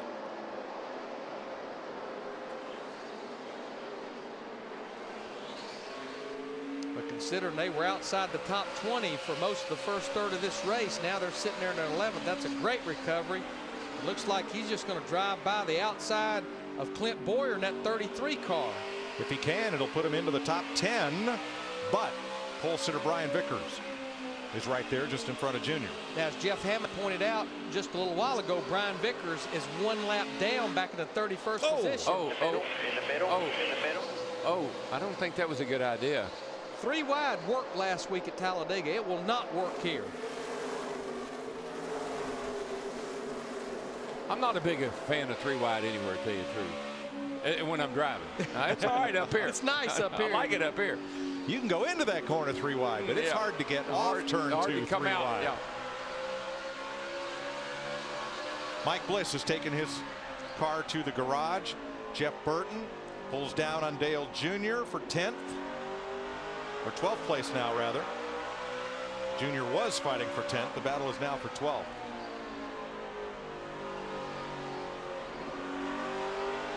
Denny Hamlin has led over 100 laps tonight. 208 complete in the Crown Royal presents the Russ Friedman 400 at Richmond.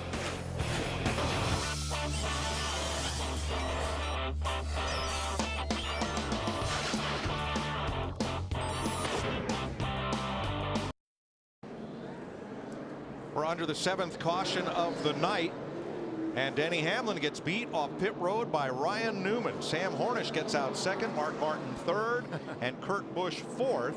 The reason we are under caution is Dale Earnhardt Jr. getting into Jeff Burton at the entrance of turn 3. We'll recap pit stops in a second here. Let's show you what happened. You know what this looks like, Mike? I think I said this to you on when it happened. This is what the 18 did to the 88 here last year. See how it looked like the 88 turned right? Yeah. It was because when he got on the brakes, he got loose. And so he's trying to catch the car, and the 31 was on the outside of him. There you go. Still at your door there. Whoops. Doesn't take much of the speed you're running getting into the corner here. One inside, caution's out. Minor damage to Burton's car up against the wall to the rear. Still there. And let's go downstairs for an AT&T race break. Caution's out. And you'll see that in All right, thanks, Mike. Let's do a quick recap on the highlights. Of course, we had a race that started after the rain had hit most of the day. Green-white checker. Brian Vickers, pole sitter. Jeff Gordon dominated most of the first 100 laps, leading by 100.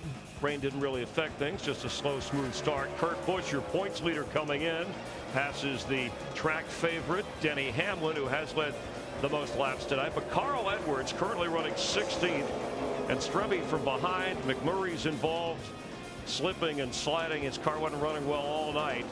Carl Edwards looks similar a little bit, the way he got bumped there. Jimmy Johnson has won 3 out of the last 4 Richmond races, running 21st and spinning into trouble here. And then moments ago, Dale Earnhardt Jr. with Jeff Burton. And you see him going around right there. And again, you know, this is a byproduct of what you see at Richmond and short track racing. You asked me about intensity during the pre-race.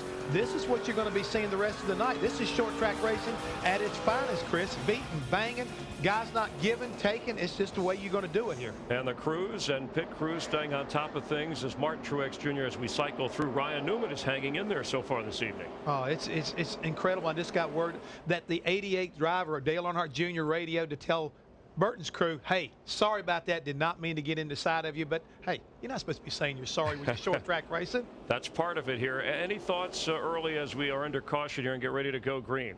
No, right now I'm kind of surprised. We talked about Martin Truex Jr. He's leading this race. It might be a great opportunity to see exactly how strong that car is, but also the 39 car, he's been running better and better each week. Got to watch out for Stuart Haas. And text to 2258, the crew you think is doing the fastest, delivered by AT&T, the nation's fastest 3G network. Thanks, Chris. Boy, Ryan Newman's crew really made up for that bad pit stop on the last caution flag. Well, they learned early that 2 tires was good. They went with it again, as well as Sam Hornish Jr. and Martin Truex Jr., who's leading this race right now as we get the green. Well, the 39 had to do that, Larry. They lost so much time on the previous stop. They needed to get that track position back. I'm thinking wide, Hamlin on the outside. Oh, they got away with it. I'm thinking that they're thinking the same thing I am. It's going to be a quick caution. Well, I'm going to tell you what. Newman not only wanted to get back up near the front, he looks like he wants the lead of this thing side by side with Truex Jr. at the finish line. That old Army car is on the march, boys. See if he can get that run off the high side. Ooh, man, that thing took off. I thought he was going to smack the fence. Boy, Truex car just runs like rails right around the bottom. There's a lot of grip. These left side tires are really got a lot of grip in them. They get down on that paint for that yellow line, and it really is sticky. Well, I know we're watching right now what was a battle for the lead, but this bunch back about mid-pack, they are 3 wide, sideways, beating and banging, smoking. That's the fun bunch back there. Yeah, Carl right on the bottom makes them 3 wide with Ambrose on the outside, and he passes Menard in the 98. Wow. Don't look, Ethel. No. Oh, by the way, Casey Mears got the free pass on that caution. So he's back on the lead lap, 21st. Looks like the 12's got a little tire rub up in front of some of these guys here. Just saw a bunch of smoke coming out of his car. Let's show you from Michael Waltrip what happened 1 lap ago. That's Jeff Gordon just ahead. David Rudiman ahead of him. That's the 83 car. He locked up the brakes getting in the corner. I think it panicked everybody. Well, Larry, we're past halfway. We've beaten the rain to 200 laps, so this will be an official race.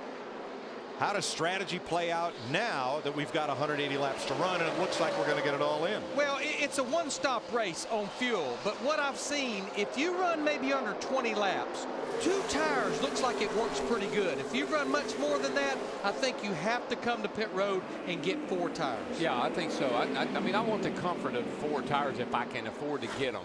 But Brian Vickers, the 83 car, he just got all into the back of Kyle Busch in the 18 car, getting off into turn 3 and 4. Vickers is having a brake issue of some kind. He keeps locking the brakes up big time. And then David Rudiman almost turned him around. So he is holding this pack up, and you see the...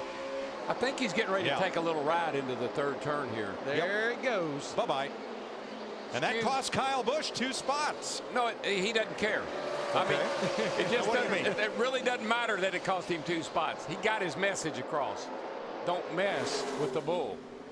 But you're right. There's something going on with that 83 car. It's something is not right with it right now. Well, I think that's what Kyle knew. He's having brake problems. If he pushes him in the corner, he'll definitely move out of the way. On the right, there's the 83 2 laps ago, and you saw Rudiman get into him. You can't, listen, guys, you cannot play nice if you want to win. Tell you what, you see Greg Biffle in the 16 car right there. Just remember, it wasn't that long ago that he got the free pass. He was a lap down. Now he's sitting there in the 12th position. Kyle Busch showed a little bit of his temper there, Steve. Yeah, and DW, Kyle Busch doesn't care what Brian Vickers' problems are. He just told his spotter, tell NASCAR I'm going to take care of the 83 if he can't take care of himself. And I think he got his message across. I think message delivered. Something's wrong with the 83. He probably should have gotten out of Kyle's way, but he doesn't know Kyle's in that big a hurry. What's wrong with him, Dick? I don't know what's wrong with the 83. I just talked to crew chief Brian Pemberton. He said that they have so many issues with that car, they don't know exactly which one it is that's causing him the most trouble. Yeah, he can't get in the corner, and he can't really get off the corner. and then he's made Kyle Busch bad. he's really in trouble.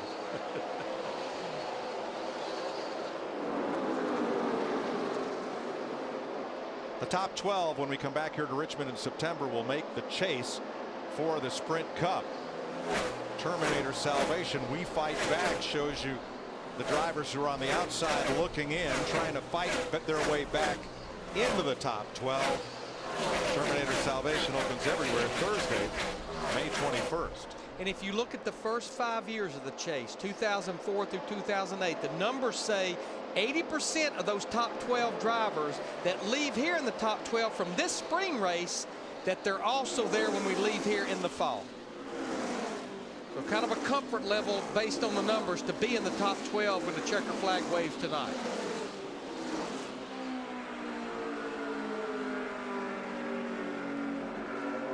Things closed up there on Michael just a bit. Stremme to the inside in the 12. And Michael's back. He's 1 lap down in 31st spot, so not having a great night.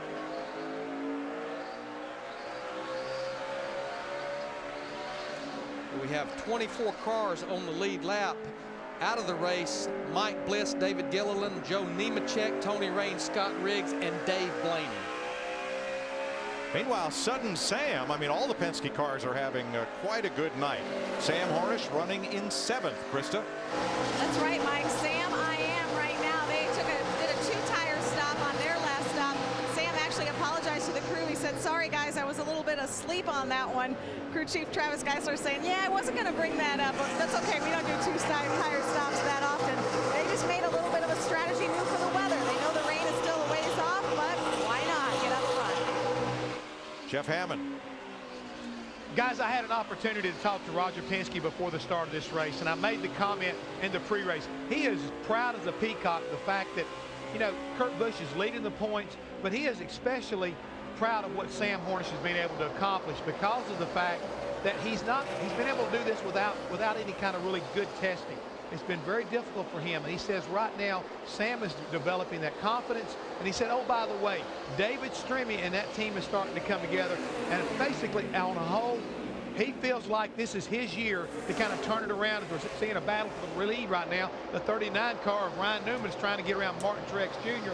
And right now, Martin will not let it happen. He's trying to run that high groove, and Ryan is trying to go to the bottom. You know, Newman has a lieutenant general in his pit, and it just seems that when the National Guard colors are on Junior's car, or Jeff Gordon's car, or the Army colors on Newman's car, driver's chest gets puffed out a bit, and you run a little harder and run up front because you're running for America. You're not just running for your race team. You're running for everybody who wears the uniform, and Ryan Newman has put that Army car out front. How about that? I just believe there's a little private contest between Ryan Newman and Tony Stewart. Who's going to be the first driver to win at Stewart-Haas Racing between those two guys? I'd take Newman tonight. Ryan Newman has 1 short track win in his Sprint Cup career, and it came right here.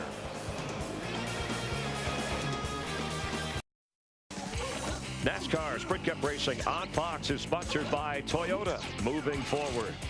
By Cheez-It, the big cheese. By Pennzoil Platinum Full Synthetic, our ultimate clean, your ultimate feeling. And by AT&T, your world delivered. Denny Hamlin sends it hard into turn 3. Ryan Newman with the lead. They're 3 car lengths apart.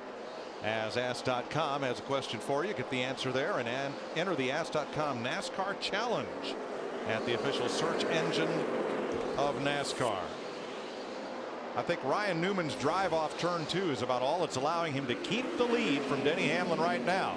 The report is there's rain in the area, and you don't even want to see the weather radar. It is greener than the lettering on Hamlin's car. Dick? And Hamlin has been told exactly that by his crew chief, Mike Ford, who has recommended to Hamlin, pick it up. I asked Hamlin before this race started if he was going to try to run to lap 200 in case of rain or lap 400. He thought for a moment and he said 300. Remember, Hamlin's from here. He knows the weather. Well, we are 53 laps away from lap 300. Here's a battle for 8th between Sam Hornish Jr., the 77, Tony Stewart in the 14. Owner of that 39 car of Ryan Newman leading the race. These two teams, the 14 to 39 Stewart-Haas cars have been really impressive, Larry. You got to admit that. Who would have ever thought that company would turn around the way it has.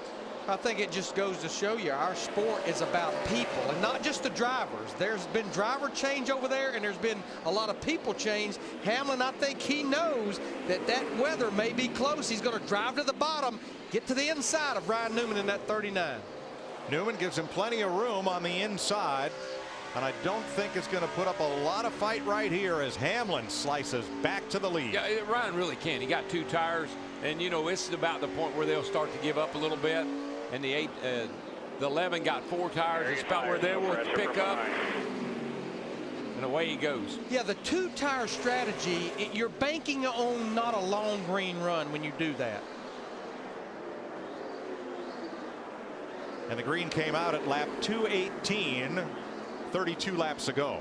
This is about where those left side tires will start to give up. It's a very soft compound, has a lot of grip, and on a long run, it starts to really lose grip. Martin Truex is another second back in 3rd. Mark Martin 4th, Kurt Busch 5th, and Jeff Gordon got it back up to 6th, but seems to be stuck there. He is, Mike, and his direct quote moments ago, I am really struggling. I am so loose in. I have to drive the car in very straight, and I have to be extra careful. You can see him fighting loose off of turn 2 that last time. He's in 6th place, but he's 5 seconds back of the lead, 1.5 seconds ahead of Kyle Busch. Here are the top 12 as they stand at this moment. Kurt Busch would retain the point lead over Jeff Gordon and Denny Hamlin. Greg Biffle would anchor the top 12. Terminator Salvation opens everywhere Thursday, May 21st.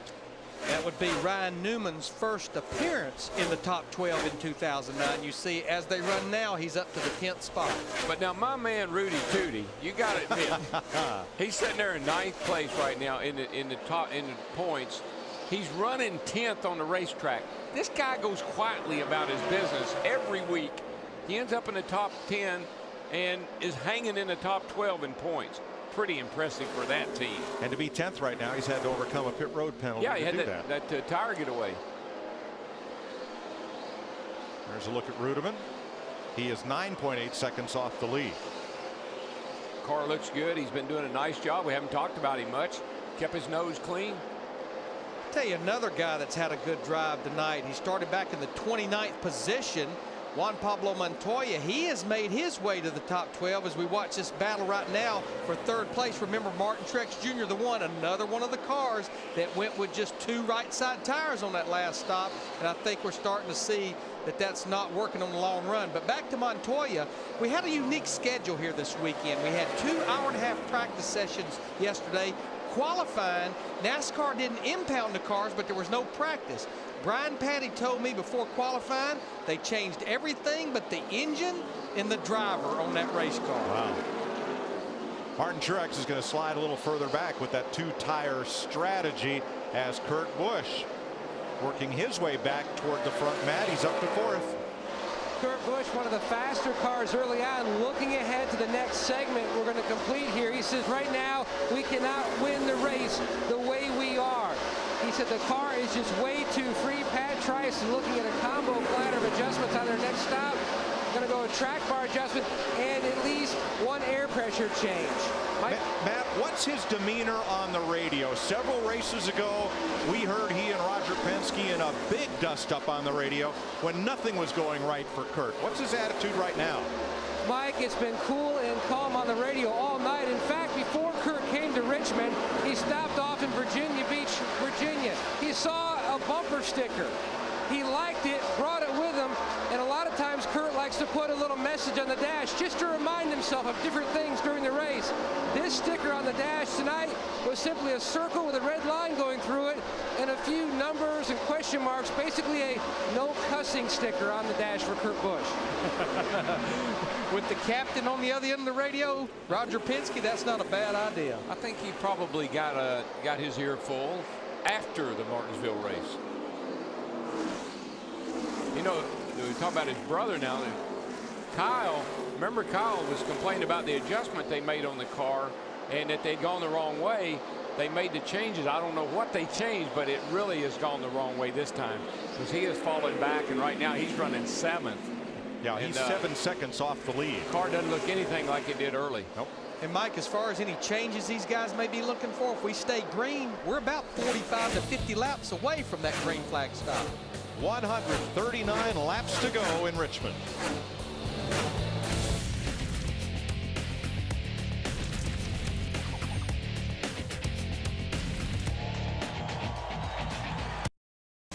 NASCAR Sprint Cup Racing on Fox is sponsored by Verizon Wireless. Get the inside track from Penske Racing and race analysis, plus highlights and high-speed action, all on VCast from Verizon Wireless, America's largest, most reliable wireless network. Green flag with 122 laps to go. Denny Hamlin came into the pits leading and came out 8th because of lug nut problems on the right front. Boy, Jeff Gordon is, I mean, he is pushing Ryan Newman down the back straightaway, guys. Sorry, Mike, but I thought he was going to turn him there for a second. That 24 crew, they had a great pit stop. Boy, they did do 4 tires. I think Jeff knew he needed to get on that 39 if he was going to do anything with him.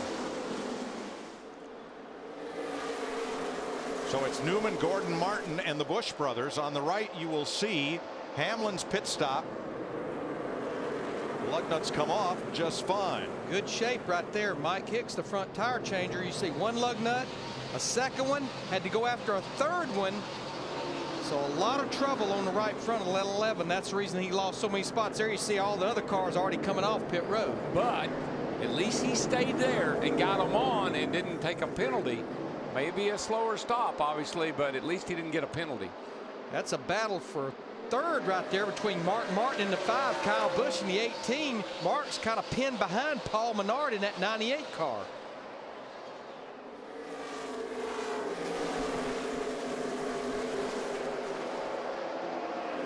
Kyle Busch now has open track between himself and Jeff Gordon, and then Ryan Newman.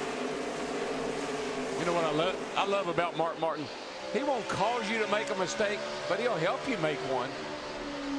Here comes Hamlin. Now he's battling Truex for 6th place, Dick, trying to get back to the front.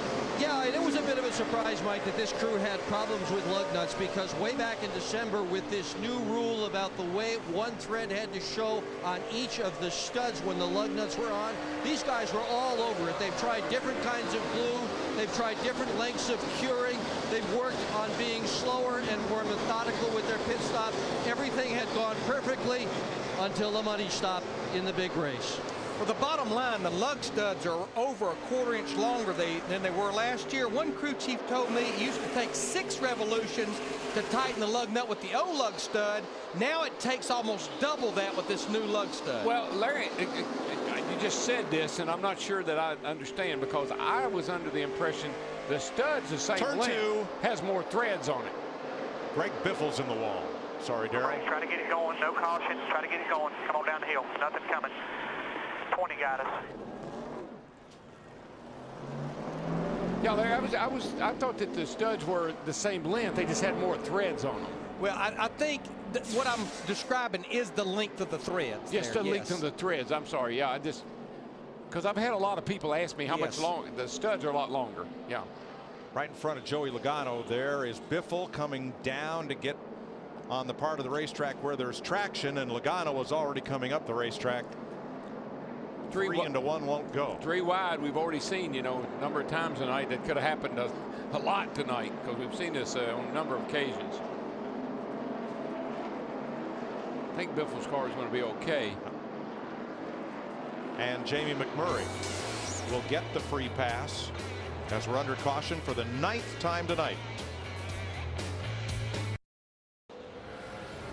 We're still under caution at Richmond. Here's tonight's Ford Drive 1 moment. Alan Kulwicki in the 7 comes within 18 inches of beating a race dominant Bill Elliott at Richmond. Elliott, driving for Junior Johnson, got the win as Kulwicki pulled alongside of the finish line, came up 18 inches short. Elliott got his 2nd career short track win after leading 348 of the 400 laps. Want to win a Ford Fusion? Log on to WeRaceYouWin.com to see how. 111 laps to go. Newman, Gordon, Kyle Busch, Mark Martin, Martin Truex. Murray got the free pass, and here we go. It's going to get, it just keeps getting a little bit more intense and a little bit more intense and really intense going into turn one. Oh, right wide. Sorry, Jeff. Bye, Jeff. That almost was big. Yes, it was. He's going to go from second to probably outside the top 5, it looks like. Or possibly into the fence, because it's getting wild. They got a car around. And in the wall hard goes Kevin Harvick. Harvick hits the wall hard. I blew a left rear tire. You just knew, Darrell, it was going to be one of those restarts. Well, when you saw him go down into first turn down there, right front. I think he said he blew that. I think he blew that left rear tire. Left rear. But was it from contact before he got to the corner? That's the whole thing. These splitters will cut a left rear tire down in a heartbeat. There's his wife Delana looking on, looking for the replay. Here it is. Here's the restart. And Harvick's on the outside lane, about 12 cars back. Carl Edwards goes down under David Reagan, and they're 3 wide entering the corner. Reagan shoves 24 up the hill, and there goes Kyle Busch. Where is the 29? He's back in there somewhere. He must have gotten some contact. Yep. A little further back. Here he comes into turn. Oh, no. Yep. Left but rear's already down. I guarantee you, yeah, that tire's down before he ever gets to the corner, but it's got, you can tell it's been rubbed on. Something's been up against it because all the letter's gone off of it. Here's another look. Left side of your screen is Harvick. Oh, Allmendinger got into it. Yeah, but I think even still. I think it was already down before the. Yeah. You could see it starting to smoke. Yeah. That happened coming off turn 2, I'm pretty sure. Yeah, Allmendinger did not cut the tire down. Here he is back. Here he is back here. And there's where you get your tire cut down, right there. Sam Hornish got into him. Jr. in the Pow! You saw it just blow out right there. Elliott Sadler had ridden Sam Hornish up the racetrack. He didn't just drive up into Harvick. So splitter, you can see it. Just see it stick out on the right front of all these cars. If you get that thing positioned just right up against somebody's left rear tire, it'll cut it down. Wow, that's a hard hit.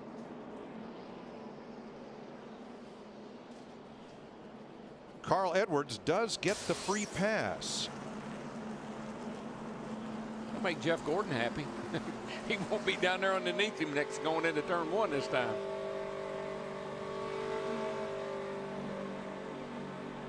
And let's have a look at tonight's State Farm Pit Road Spotlight. 5, 4, 3, around the 24, right here. It's going to be 4 tires, 4 tires. I don't know what to do any other than what I just did. I mean, I got to go around the 24. Yeah, 10-4. I'm mad at you. I'm just mad at the situation. No, I hear you. I'm mad at it too. I mean, we got to get around the 24. Their guys are running out. You know, they're out in the pit road a mile. Jeff Burton gets great support from his crew, just like the support you can expect from your local State Farm agent. Like a good neighbor, State Farm is there. I don't know, guys, but I didn't sound like people that were very mad to me.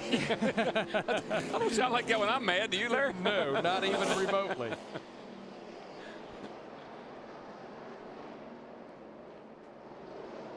Getting ready for the restart. Saturday, in a repeat of the AL East battle of last year, Tampa Bay versus Boston, or you'll see the Giants Dodgers, or Atlanta against the world champion Phillies. Fox Saturday Baseball next week, 3:30 p.m. Special time, 3:30 Eastern, 12:30 Pacific, following This Week in Baseball presented by Pepsi. Check local listings for the game and start time in your area. So here's the deal. You watch that baseball game, grab something to eat, grab something to drink, and then keep tuned in on Fox because we'll be at Darlington next Saturday night. The Southern 500.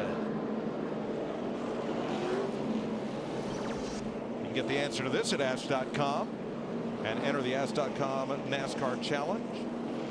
Ask.com, the official search engine of NASCAR. We've got 22 cars on the lead lap. We only had 2 of the lead lap cars takers under this caution. We actually had 2 of the Penske cars, David Stremme and Sam Hornish Jr., come to pit road. We are now getting in, I think, that window. I don't think we're finished with cautions, but we're within the window that you could possibly make it to the end. That's the window I've been looking for. It just needs a little crack in it too, buddy. 16 lead changes among 7 leaders tonight. Ryan Newman up front. Unfortunately, there's just too many people around here that are in a hurry.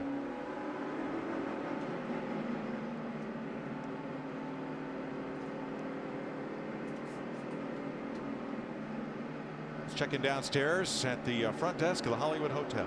Well, Ryan Newman is out in front, of course, Mike, but Denny Hamlin, who has had his opportunities and led the most laps tonight in the last 5 races that Denny has led the most laps, he has failed to win, currently running 6th, and right in front of him it's Martin Truex Jr. and then Ryan Newman, your leader, followed by Kyle Busch, Jeff Gordon, Mark Martin. You know, you hate to keep harping on something. We know that he's got a fast race car, as well as Kurt Busch. I think there's, again, if they have an opportunity to make a run on these guys, they've got to pick it up. They got to make it happen. And the only way they're going to get in the front now is they're going to push and shove to get there. And that could wind up, we might have a lot more cautions because of it. And for what it's worth, it's been 44 races since Ryan Newman's last Cup win. We've had a year so far of streaks coming to an end. Mark Martin, 97. Jeff Gordon, 47. Matt Kenseth went 36 races. Could this be Ryan Newman's night? It could be Ryan Newman's night, as well as Stewart Haas and Tony Stewart. But the key thing right now is, we've talked about it all night long, can that 18 car make it run like it needs to for the next 105 laps up toward the front of this thing, or will it, you know, falter when it counts the most? He's been fast when it counts, but can he make it work, you know, when it matters over the long haul? And take a look right now here at the 99 car, Carl Edwards. He finds himself on pit road, all the way back here in the 22nd position.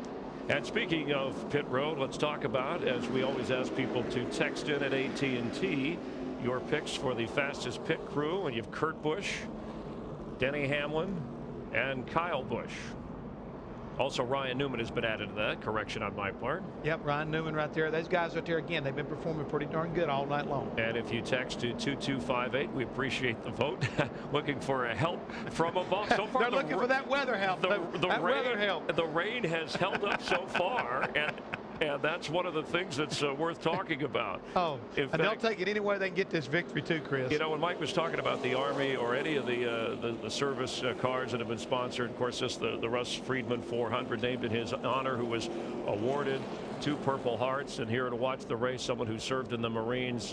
They have enjoyed an excellent race tonight, and there are a number of servicemen and servicewomen here, complimentary tickets from NASCAR and the people at this track to enjoy the race. Let's rejoin Darrell, Larry, and Mike. The way Russ Friedman got his name on this race, and this is the 3rd year Crown Royal, the race sponsor has done this, is you write a 50-word essay on why the race should be named for you.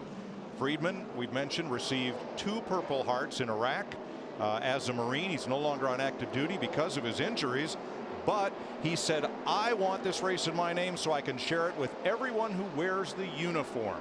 And he proudly gave the command to start engines, and it's the Crown Royal presents the Russ Friedman 400, and it's back under green with 101 laps to go. We do need to mention it took Gil Martin and that 29 crew about 4 laps to make the repairs on that 29 car. He's back in the 36th position. Boy, we got Kyle Busch in that 18 car to the high side. He just packs it down into turn 3, but Newman fights back on the bottom. But on these restarts, Larry, Kyle has got that outside, man. He's got that figured out. He's so good on a restart, and he jumps right around you on the outside and checks out. Now, Denny Hamlin took the last restart 8th, fought his way up to 6th. That's where he is right now. Dick, but has he damaged that car? Whoa. Yeah, there's a little bit of damage on it, Mike, but it shouldn't hinder him at all. The real problem was that pit stop where they dropped some lug nuts, put him all the way back to the 8th spot. He's picked up 2 since that time. He's not got a lot of laps to make up the others. Tell you one thing, we got us a battle here, yes, boys, for the lead. That Ryan Newman, the Rocket Man, is not going to give up the lead. He's got 4 fresh tires, had a good pit stop, and he's running right around the bottom. They just continue to run side by side. And it's so hard to do. Hard to go in underneath somebody and not lose that back end and get into the guy on the outside. You have to really have a good handling race car. But this is why everybody loves this racetrack. Side by side for the lead, lap after lap. It just doesn't get any better than this. That's why you love short track racing in general, and particularly here, because you just get to see so much great racing. Newman holds off the charge from Kyle Busch. And I know Jeff Gordon, he's not very happy with his race car, but he's hanging right in there behind these guys in that 24 car. How many times do we say, Larry, don't worry about how good your car is, just worry about how good it is compared to everybody else. That's all that matters. It's like playing 21. It doesn't matter if you get 21, just beat the dealer. That's it.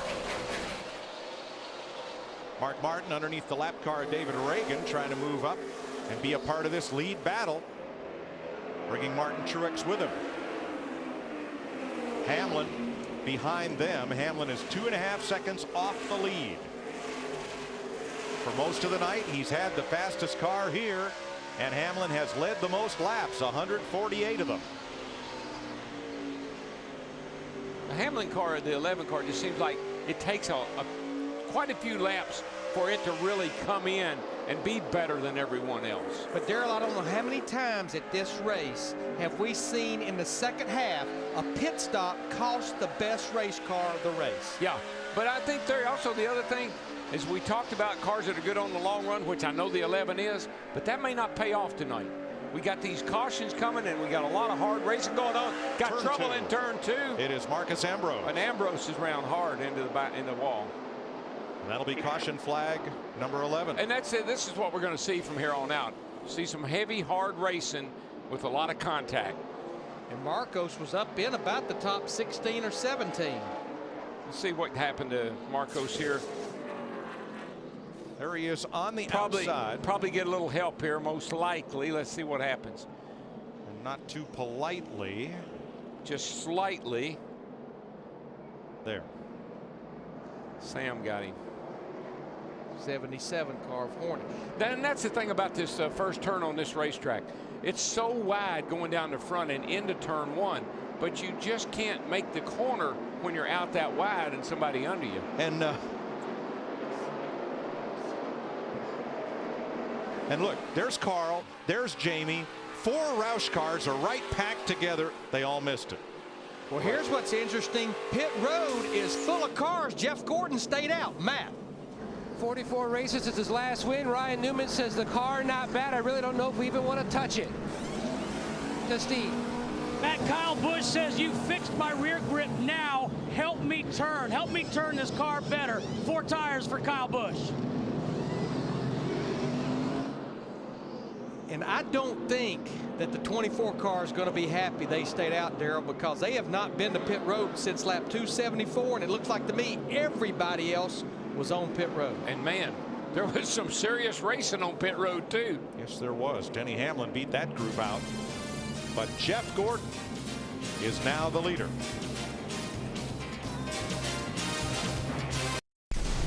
We've been fighting a long time, and we've all lost so very much. Victory lies in the soul of the human spirit.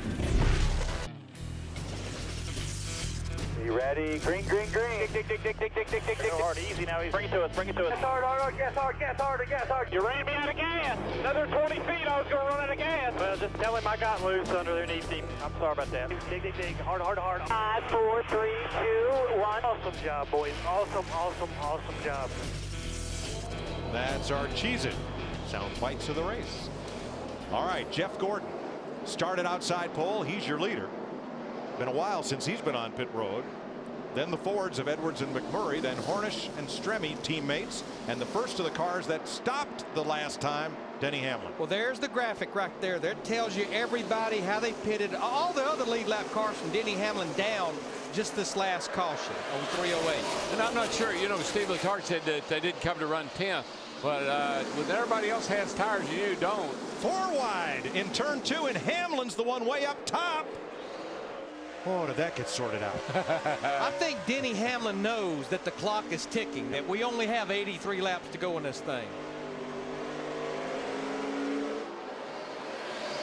He's got Kyle Busch behind him.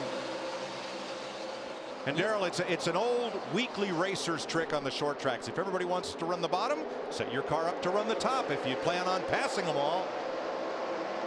That's what Kyle Busch and his team have done.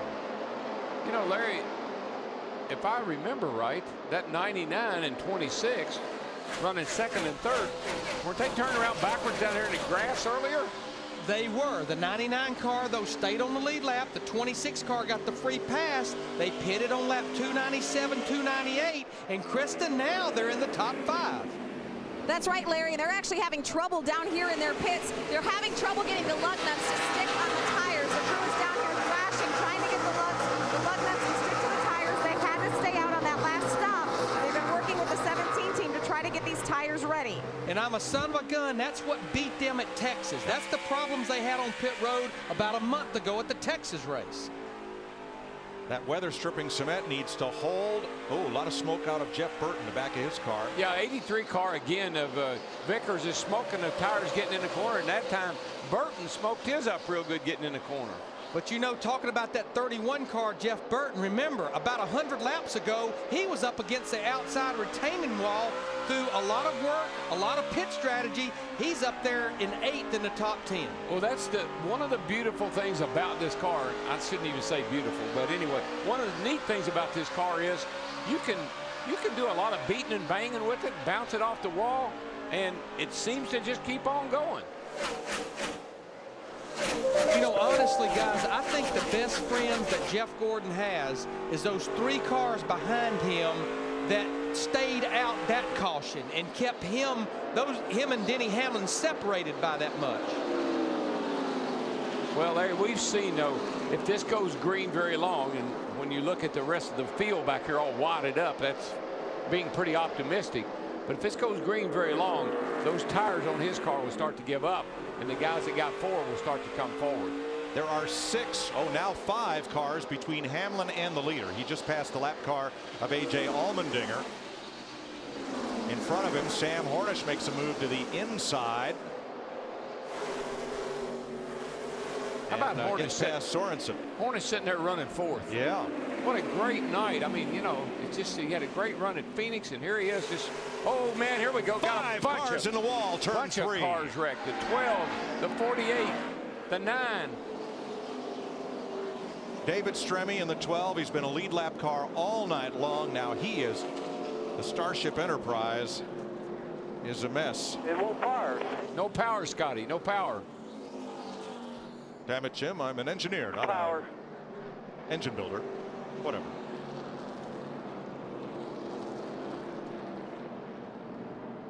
The right rear tire. All right, what happens to Captain Kirk here? Ooh.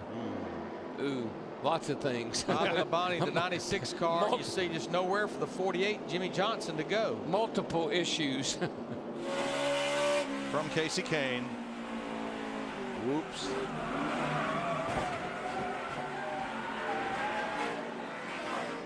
Oh, it's been a hard night for Casey Kane. And from Jeff Burton, here they come.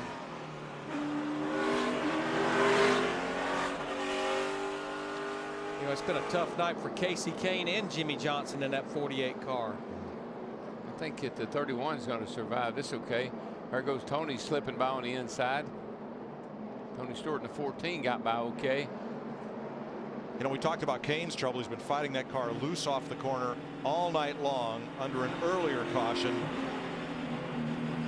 A lot of frustration.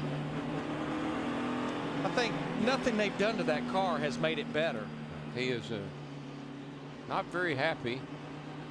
He's kind of annoyed at the whole day. Yep, that was coming onto pit road back at lap 308. Speaking of pit roads, there's some decisions to be made here, especially when I look up there at that 24 car of Jeff Gordon. But right now, pit road is closed because of the safety trucks at the entrance of pit road.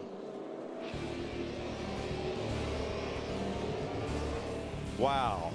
73 laps to go. That's about all I can say is wow. NASCAR Sprint Cup Racing on Fox is delivered by UPS. Watch David Reagan compete with the delivery drivers of UPS in Maximum Driver. Go to racing.ups.com.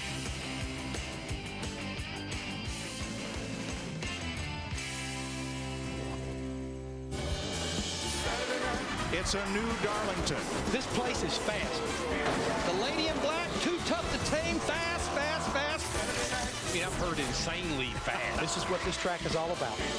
This right here is classic Darlington.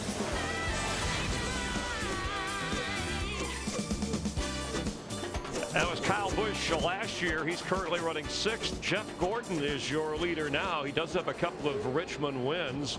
What about Carl Edwards coming off that crazy finish at Talladega? Has not led tonight. Look at that move. Wonder if he had a flashback for a moment. Running 16th at the time. Spun out. Jamie McMurray involved, as you see. Everybody was okay. Edwards has worked his way back into 2nd. Meanwhile, the hot tempers Jeff Hammond has talked about all night. Dale Earnhardt Jr. later apologizing to Jeff Burton. And watch the 77, Sam Hornish Jr., who's currently running 4th, involved here. And Kevin Harvick, the downward spiral continuing as he goes into the wall. And here it's Mark Martin in the 5 car. And as everybody weaves past him, you can see Martin Truex Jr. has trouble stopping right there. We mentioned Carl Edwards. Let's check in with his crew chief, Ed Christopher. Thanks, Chris. That's right up here on the pit box with Bob Osborne. Bob, tell me a little bit about the strategy. Your team is down there thrashing, trying to get lug nuts to stick on the tires. Are you staying out because of that, or is this your strategy? This is the strategy right now. We've had to pit a few extra times because of some altercations on the racetrack and then losing a lap and getting it back. So we're a little bit farther ahead on sets of tires than everybody else, and that's putting us in a tough situation with the glue drying on the wheels. So initially, yeah, that was it, but now it's a thing to do, I believe, and I think that's what'll get us to the end. All right, thanks, Bob. Chris? I just got word Jimmy Johnson has won 3 of the last 4 Richmond races. The 48 car in the garage. Jeff Hammond with inside of, 67 laps to go here. You're seeing an offensive and defensive race, being an old football player. Explain that. Well, what I'm seeing right now, we heard about Steve Letarte. They know their car's not that good back in traffic, so they're trying to stay out front and be kind of like defensive because they got guys like Carl Edwards and Sam Hornish between them. And I think the fastest car on the racetrack, 11 car of Denny Hamlin. He's definitely on the offense. He's trying to charge to get back up to the front, and either they're hoping they can keep these cars between him, buy them some more time, and possibly either pull off a win or definitely a top 5 finish. Does it help at all that Denny Hamlin and Kyle Busch, 5 and 6, they're teammates anywhere in here? Absolutely not. I mean, when it comes to pushing and shoving, I guarantee you right now, there's no love lost between these guys, and the closer we get to the end, the more we're going to probably see it. All right, and under our 13th caution, Mike, we're within 2 of tying the track record for cautions, 15 in a Richmond race. That happened in May of 2003. Thanks, Chris. Darrell, the last 5 caution flags have all come after 10 or less laps of green flag racing, and that looks like it's playing right into Jeff Gordon's strategy. Well, it is, and you saw Steve Letarte stand there laughing. I think he's pretty happy with his decision to keep his car up front. I think that he's probably feeling pretty good about himself right now. All these lap cars is what's causing the problem. You got to try to race, and you got to race around them as well. Larry, it's pretty bold strategy. If somebody gets to him and alongside him, that could end his chance to win. But the thing about it, these tires are really cooling down right now, and that's going to help those tires. And now, Mike, with 66 laps to go and 24 cars on the lead lap, right or wrong, the bet is made. You've got to lay in it now. Elliott Sadler got the free pass. He gets back on the lead lap here at caution flag number 13. We're ready to go racing once again. It'll be 65 laps to go. Jeff Gordon leads him down to the green. Carl Edwards, Jamie Mack. I don't think Jeff got a very good restart. I think he may have spun the tires a little bit there. But he just squeezed back down in front of that 99 car to hold the lead. Gets a good run off turn 2, trying to clear the 44 car of Allmendinger, a lap down car. Oh, Allmendinger. Man, he carried it in there. Locked up the tires. I thought he was going to get into Jeff Gordon, but he stayed off of him.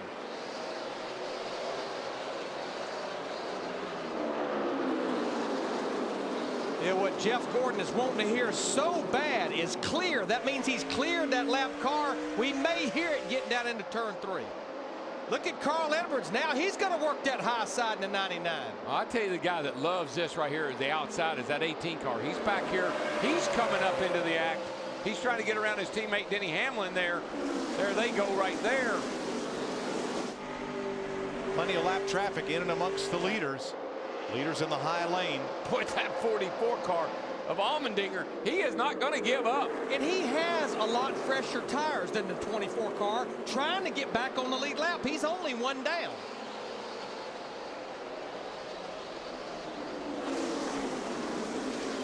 Now Edwards is going to try the bottom with Allmendinger. Yeah, if Allmendinger opens, but boy, Allmendinger had to jump out of the throttle, so Gordon will clear him now. Now Edwards has got to deal with the 44 car. I think once the 44 got passed by Jeff Gordon, he'll be a little more courteous now, hoping to get the lucky dog. Kyle Busch has caught Jamie Mack, so is Hamlin, side by side behind this battle. And Busch completes the pass on Hamlin. That moves him up to 4th. Boy, you just have every lap right now from here on out with 60 to go. Every lap's like a qualifying lap for everybody. Yeah, Jeff Gordon has a lot of cars between him and Kyle Busch in the 18. Of course, Kyle has a lot fresher tires. 3 of them are lap cars, including Allmendinger. How about Jeff Burton back in the top 10? And Kurt Busch coming back to the front. He's in 6th place. Wasn't that long ago that Burton, driving this Prilosec car, was up and in the fence. Yeah, I think that the 2 car of Busch, I think they got it off on adjustments. It looks like they've got it back. But will they have enough laps? 58 laps to go next time. There you see he's about 2.5 seconds behind leader Jeff Gordon. Right now, Jeff Gordon, he can sort of pace himself. He's got nobody bothering him, nobody racing him right now. He doesn't have to go 100%. Save just a little bit when some of these other cars get to him. Here comes Kyle Busch looking for racing room against McMurray's 26. They're both going to have to clear the 2 Petty cars probably before Busch can try and make a pass for 3rd. Yeah, it wasn't that long. Our concern for Jeff Gordon was the 11 car. I think it's that 18 car now if he ever gets by these guys. If he can get by the 44 here, Allmendinger, and the 26 of McMurray, I think he can do some business. Now McMurray is the 3rd place car, while Allmendinger's 44 is 1 lap down. And it's good to see Jamie McMurray having a good run, because we've talked about the bad luck of Ryan Newman, the bad luck of Mark Martin. Jamie McMurray has had some tough luck. Good runs, but bad luck. Yeah, it's like Jamie said, we've had a lot better car than we have finishes. Hopefully he can bring this thing home tonight, get him a good finish. He was the fastest Ford in practice. Oh, Bobby Labonte goes for a big ride past the start-finish line, and caution will come out for the 14th time tonight. Get her rolling. You're okay with the leaders. You're okay with the leaders. Flat right front, I believe. It's going to be good news for Vickers, because he's going to get the lucky dog. Let's set tires on it real quick. And this also plays to the benefit of Jeff Gordon. Yes and no. It brings that 18 car a little bit closer. Labonte goes around off the bumper of Kurt Busch. Yeah, I don't think these lead lap cars are going to be very patient with these lap down cars right now. I don't know. Maybe he Busch may have got loose before Kurt got to him. Just spun out. Yeah, it's easy to do off turn 4.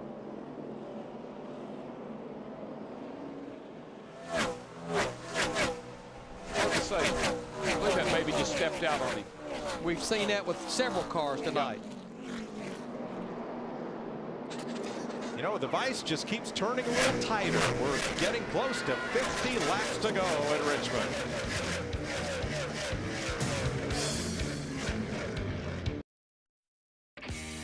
NASCAR Sprint Cup Racing is sponsored by Subway. $1 foot-long sidekicks are here. 21-ounce drinks at tasty sides, just $1 each. By Lipitor. By Sprint, NASCAR Sprint Cup Mobile, it'll change the way you experience the race. And by State Farm, where great coverage meets great rates. Ready for the restart. Kyle Busch going to try on the outside. That's been his patented move. And there he goes against Carl Edwards for second. There's four wide into the corner. There's no question what he was going to do. The question is, how far up here can he get? Is he going to run out? Now he's going to try to get to the high side of Gordon down the back straightaway. Gordon's trying to fight that lap down car of Sorensen. That's a patent move. He's done that 2 nights in a row here. Inside of Gordon. Can he make it? He's after him, baby. And the thing about it, he did it to Carl Edwards last night in the Nationwide race and just did it on that restart right there to Carl Edwards. Oh, easy, easy there. Almost got into the 24 off the 2 over there. Got to be a little more patient. Go the outside this time. Outside. Here he comes. He got him this time. Jeff Gordon leaves enough room. Right here, left. And Kyle Busch takes it hard into turn 1, looking for the lead. That car, that 18 car, just can run that outside better than anything here tonight. And that has really been his to his advantage. Now, right behind Jeff Gordon, we got the battle between the two Roush Fenway cars. McMurray in the 26 on the outside, Edwards in the 99 on the inside. I think that the 11 car was stuck back in here. He can only run the bottom, and so he's going to have a hard time getting up there after his teammate.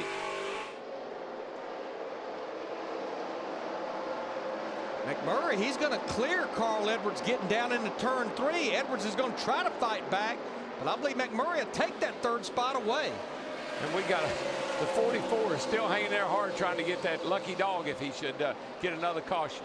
You know, Jamie McMurray, through his foundation, purchased 400 tickets to this race and distributed them to active duty servicemen to come and enjoy the show here tonight, and he is giving them quite a show. Yes, he is, and now his car washes up the racetrack. Edwards just will not go away, and there's Allmendinger like he talked about, Darrell. Now the 9 car, Casey Kane. Whoa, Casey. Whoa. That's what I'm saying. But what that battle is for, even with all the problems Casey's had, he's still only 1 lap down. He's trying to get in front of his teammate, Allmendinger, where he can get the free pass should the caution come out. Right. What do you mean if? Very optimistic. Right. When the caution comes out. Okay.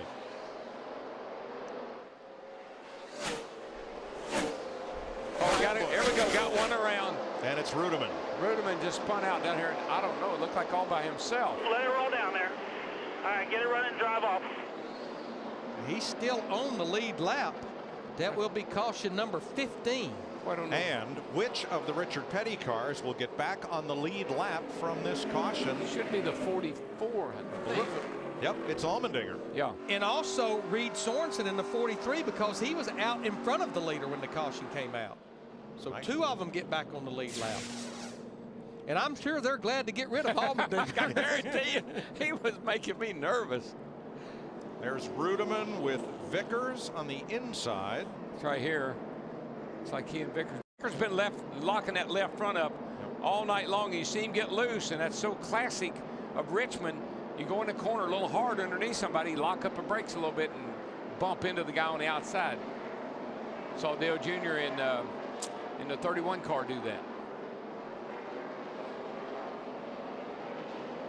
Earlier we told you Jimmy Johnson had gone to the garage. He is back on track, but he lost 30 laps making repairs to that car, and he's back in 36th spot. But you will see him on the racetrack as Rudeman goes around. We do need to mention also Mike Bliss, who had a great qualifying run, qualified 6th. He's back out on the racetrack after major repair. And the hits just keep on coming. We've tied the record for caution flags at Richmond. Here's tonight's monster moment presented by NASCAR Sprint Cup Mobile. Denny Hamlin's led the most laps tonight for the 2nd spring Richmond race in a row.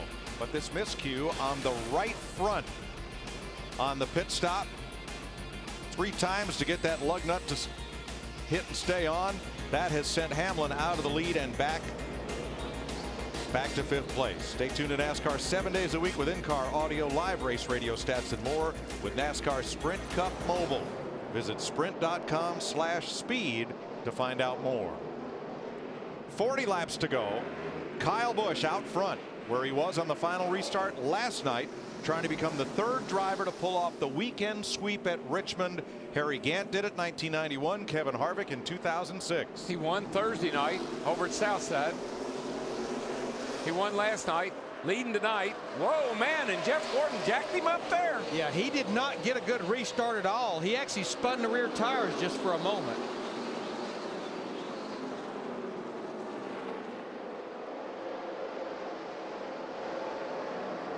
Tell you what, I believe Jeff Gordon's going to have his hands full of Jamie McMurray in that 26 car. Jamie with a little fresher tires. I think now the 24 may start paying the price for the number of laps he has on his tires. Yeah, I think those tires were happy when they were in the front. Not so happy now.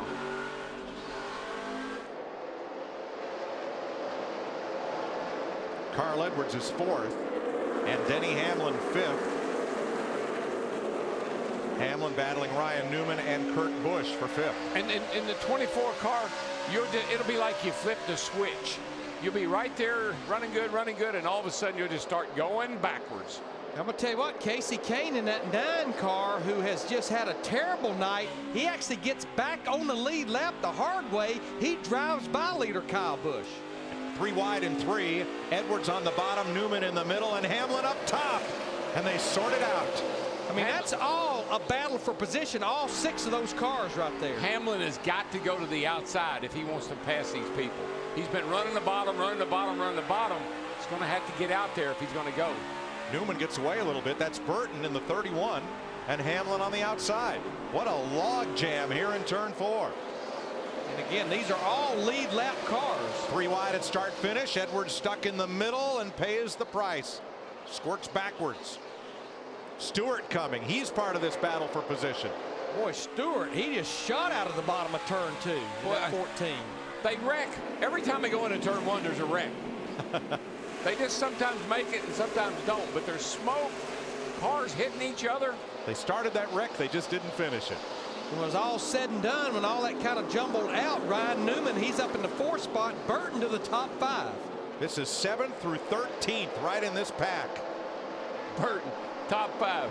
Backed up in the fence about 50 laps ago. Not long ago at all. Now he's battling Ryan Newman in the 39 for 4th. I think he's mad.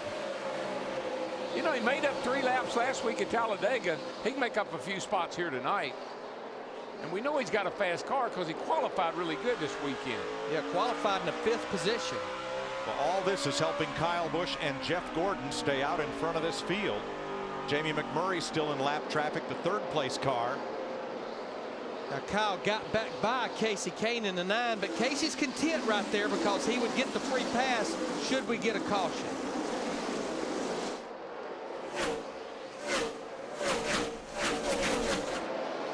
Jeff Burton going for 3rd against McMurray.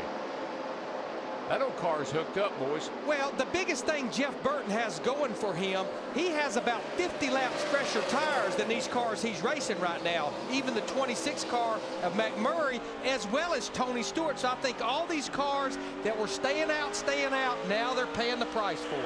Attaway, bud, attaway. Next 2 are lappers.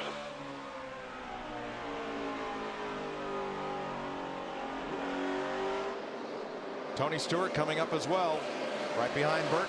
30 to go. Every time I look at that 14 car, I think everybody was wondering, why would Tony Stewart leave an operation that he won 2 championships in 33 races? Well, I think he's proven now that he has made a great move. Sitting in the top 5 in points, sitting in the top 5 here tonight. He didn't hire a bad second driver either. No. Everything he did, all the people he hired, everything he's done, I mean, was perfect. You couldn't have done it any better.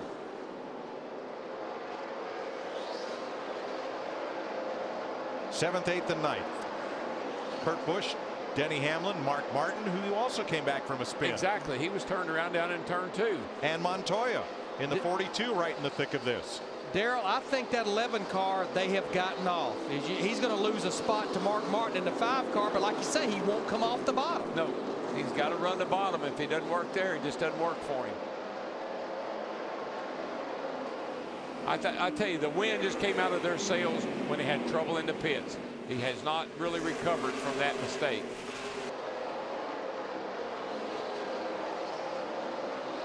The race leader underneath David Rudiman to lap past him.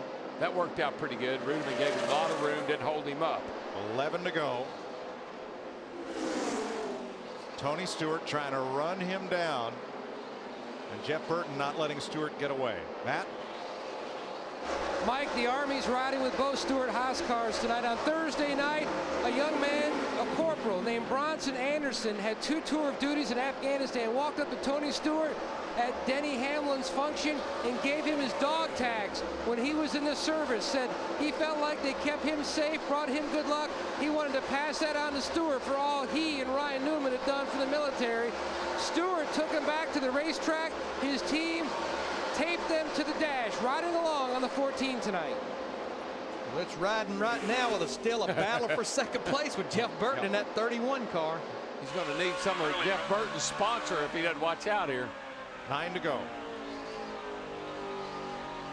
And the gap is stabilized at 2.8 seconds. Yeah, what's happened is the 14 and the 31 are now racing each other. That's just playing right into Kyle Busch's hands. He can kind of coast from here.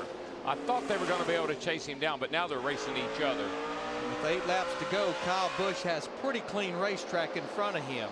And this is all battle for position right here, battle for 6th. I really think if a caution did come out, Larry, I think the 31 and the 14 have used up their tires. Probably got the goodie out of it. Trying to chase him down, and now they're racing each other just for second place. Jeff Gordon falls to 7th. Sam Hornish coming up for 6th. Looks like Roger Penske may put 2 cars in the top 10 here. What a great run for Sam. That's really impressive. Had a great run at Phoenix, and here we are, another great run here at the Richmond. Well, remember, he's had great success here in IndyCar, 2 wins.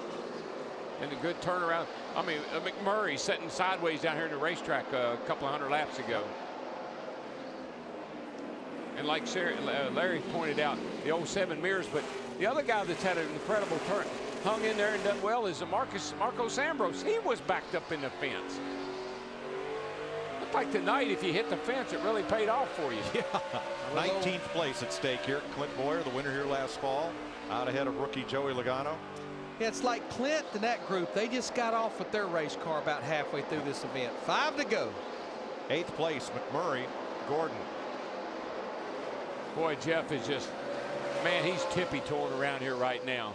He's just trying to do all he can to keep his car straight up off the corner. Right now, he's just hoping to come out of here with a top 10 finish.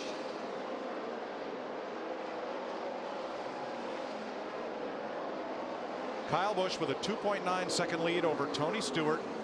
Stewart has driven away from Jeff Burton, but there's just not time left to catch Kyle Busch, who is going to become only the 2nd driver in NASCAR history to blow out a birthday cake candle in victory lane. And he's undefeated this weekend. And you know the amazing thing about it, he turns 24 today. 8 years ago, roughly, he came here and ran in a NASCAR Camping World Truck Series race at the age of 16. He finished 22nd that day. It wasn't long after that, NASCAR raised the age limit to 18 years old to race in Sprint Cup, trucks, or nationwide. What I like about it, I've seen him every night, every race. He always has a little left in the tank. And I don't know how he does it. He raced Thursday night, Friday night, and tonight, and he's still going strong. And if they hadn't canceled Nashville tomorrow, he was going to go over there and race. Nashville tomorrow in a CRA race. He's won 14 races before the age of 24. And here comes our active ticker on top of the screen with coming to 1 to go. All right, man, here it is. White flag. Flag. Never thought I'd hear you say such a sweet thing. Yeah, he did not want to hear yellow flag. Happy birthday. I'll say just bring her on home. Got to go round 3 and 4 here. Don't ever count you. All you chickens. Oh, man. Addington, what a call, buddy. Light the candles and cut the cake. Kyle Busch joins Cale Yarborough as NASCAR's only Sprint Cup winners on their birthday. Yeah, baby. Cut the cheese and pour the wine. Yippee! Good times, Mr. Busch.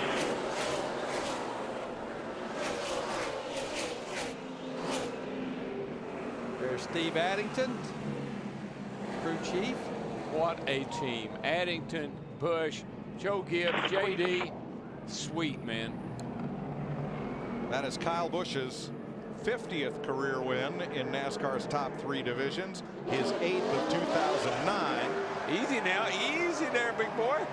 And oh, by the way, add another racetrack that he has not won a Sprint Cup Series win at. This is his first win here at Richmond in the Sprint Cup. I've got to take notes here because I got to do this in a couple of weeks. Oh, the burnouts on speed at the Let's see how you did. Did you see that way you threw that in there? I think I'd have probably been out of here.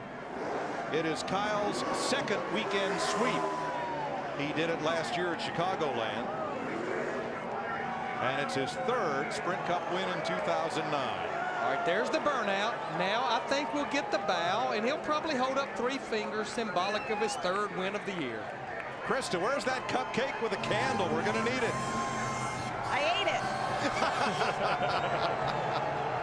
I wonder if now he'll tell you what his wish was. Yeah, baby.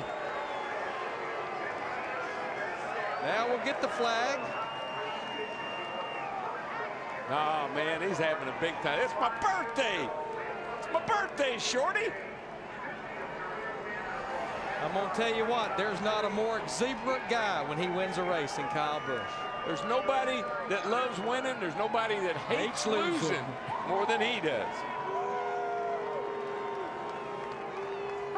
I think the more they boo him, the more it drives him. I wonder what his wish was. Maybe we'll find out in Victory Lane after this.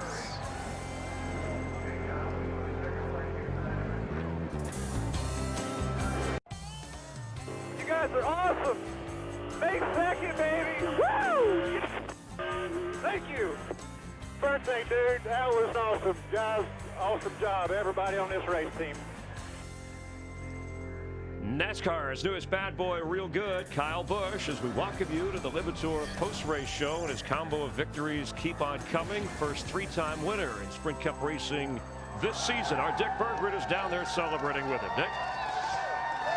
And it is a wonderful celebration down here in Victory Lane. Whoa!